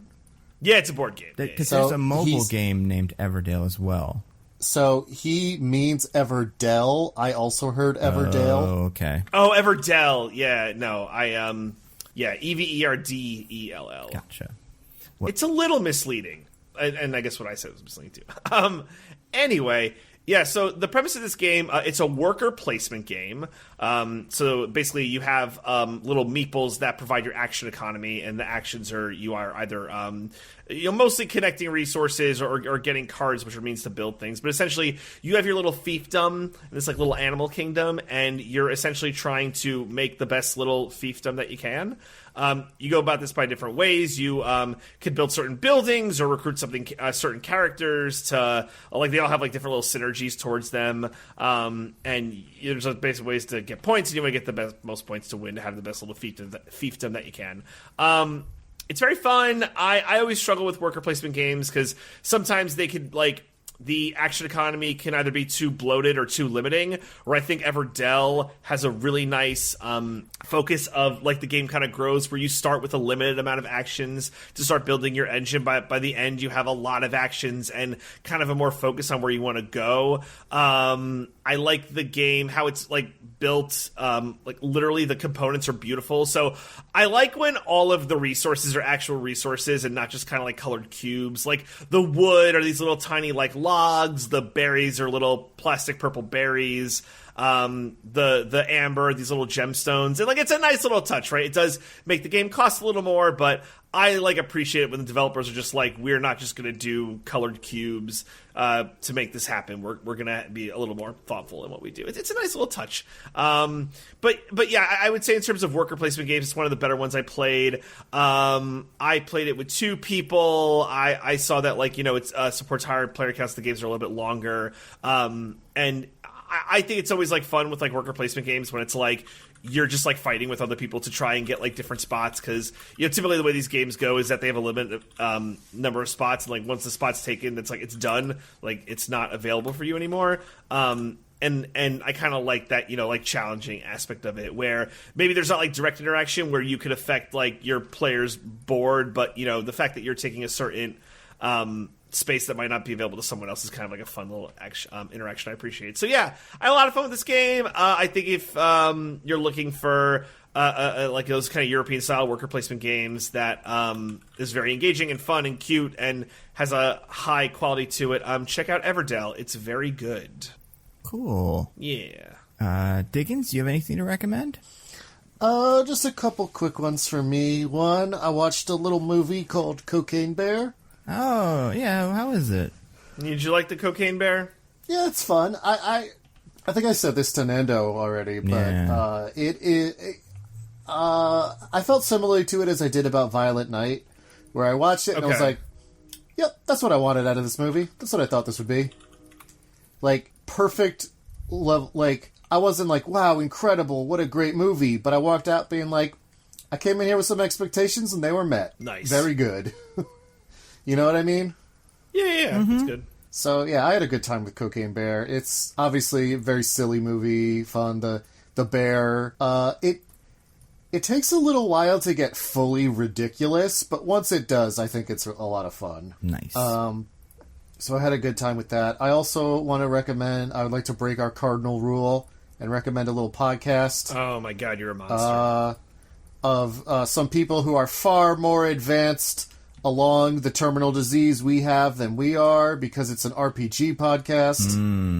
A new one just dropped this month, March, by some people very well known in the podcast RPG space. Not podcast specifically, but RPG space. Brennan Lee Mulligan, Lou Wilson, Erika Ishii, and Abria Iyengar. Started a podcast called Worlds Beyond Number, where they are making, like, long-form campaigns, like, with heavy character work for all of them. This is, instead of, like, the stuff they do that, like, Brennan does with Dropout, etc., like, this is, they launched a Patreon. This is something they completely own. So it's like fully their stuff. And it's also, one of the things I like about it, it's fully produced, which is to say they add in music and Foley, and it's very edited. So there's not like people flipping through rules or anything. Nice. It's very good presentation, which I think makes it easy to get into. They got a bunch of stuff like on the Patreon already, but also in the public feed. They've start like the first episode's up. You can get started. It's one thing I would say is if you're used to some of their other stuff, I think this is a little less comedic than, say, like Dimension 20. They're going for something a little more serious with a little more drama. Not to say it's not funny.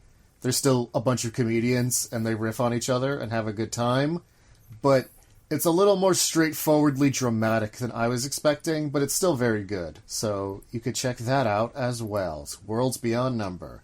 What about you, Nando? Anything to recommend? I've been on some stuff. I'm trying to think of like what I've watched the most recently, because it's been a little bit of like time since we recorded last. A lot of the things that I still watch are still good. Still catching up on Southside. I do think the third season of that show specifically is really, really funny and gets more abstract and like silly. And it's a shame that the show is canceled, because it feels like one of those shows like Sunny, where like it took a while to figure out who some of these characters were. But once you've established them and were very comfortable with them, you can do some really weird stuff and it's pretty good.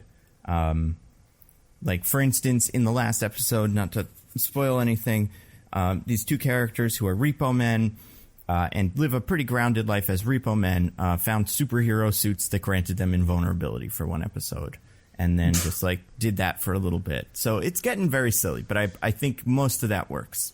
It's that episode of Futurama. Which one's that? The one where they get the miracle cream that gives them superpowers. Oh, yeah. It is like that. And it's, like, I like that show a lot. I think those guys that make it are very funny. I love Futurama, too.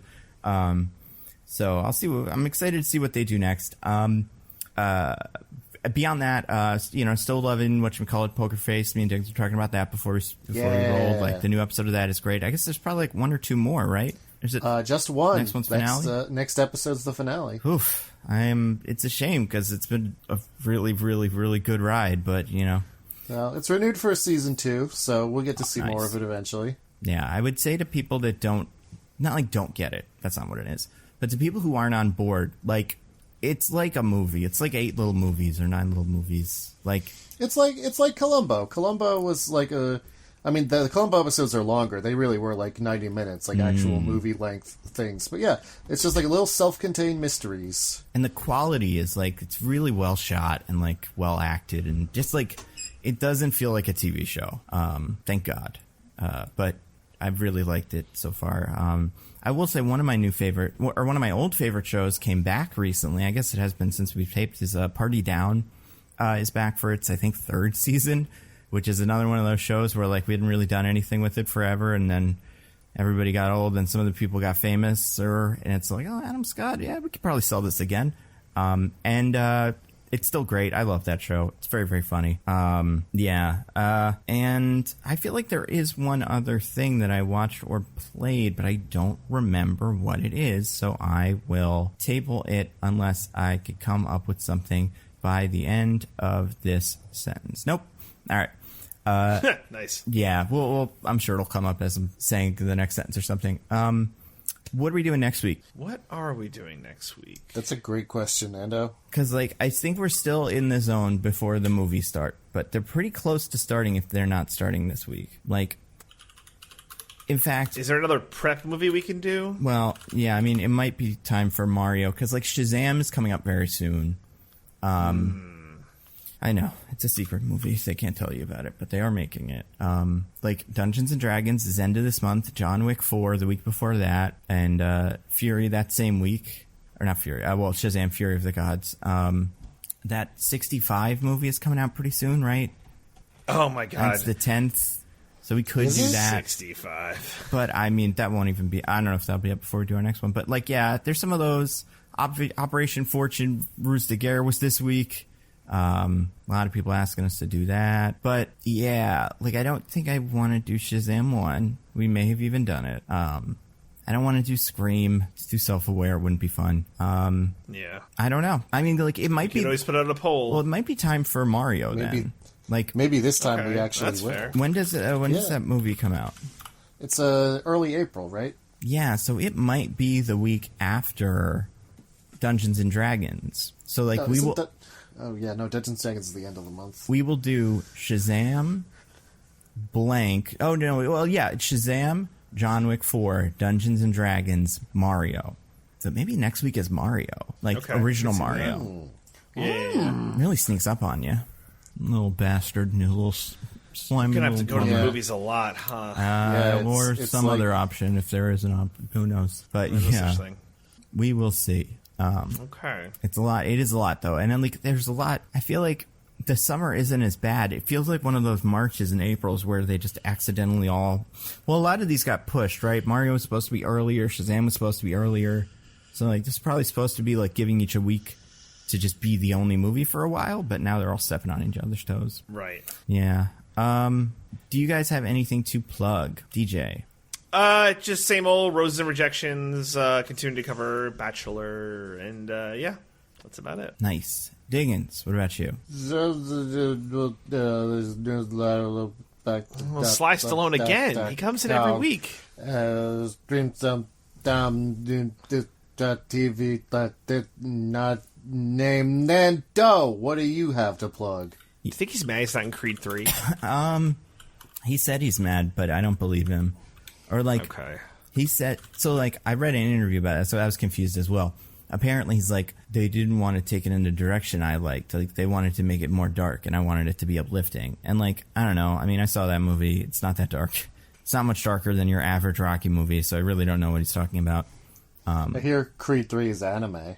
It is anime. A little bit. Enough that it's not anime. Like, it's, you know what? It's good. I do think, I want to see it again, but I think the the choreography of some of the fight scenes is pretty unusual. But anyway, for me, I don't remember, since the last time we did this, I had a video that came out that was my Superman fan casting video, and I have a video on Nebula that's my what are we going to do with all the Young Avengers video.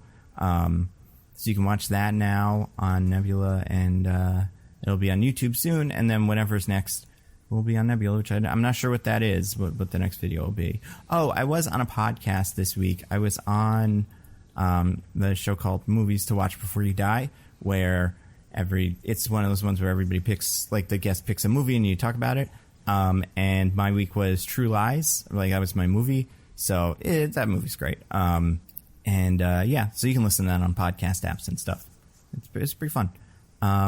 So yeah, next week we will be doing Mario, I guess. Woohoo! Woohoo indeed. Woo! Very exciting. Oh, sorry. I mean, woohoo! Ah, no, you have to Right. Get that Italian Mario sound out of your system. You gotta do that next week before it turns into right. California So Man. I should do it Wahoo! like, Wahoo! it's me, Mario. Like right now. In the Thank you next so couple much of for days. playing my game. Mario, you have to promise you'll come back next week, because I'd love to hear from you. Yeah, but we'll we need are you. We'll pretty need you much next week. over. I don't want to shortchange you. But until next week with Mario, I am at Nando V Movies on Twitter. I'm at Zippy by Day. I'm at This Is an Odd Name. Goodbye, everybody. Goodbye. Woohoo! Bye. Wahoo! We love you.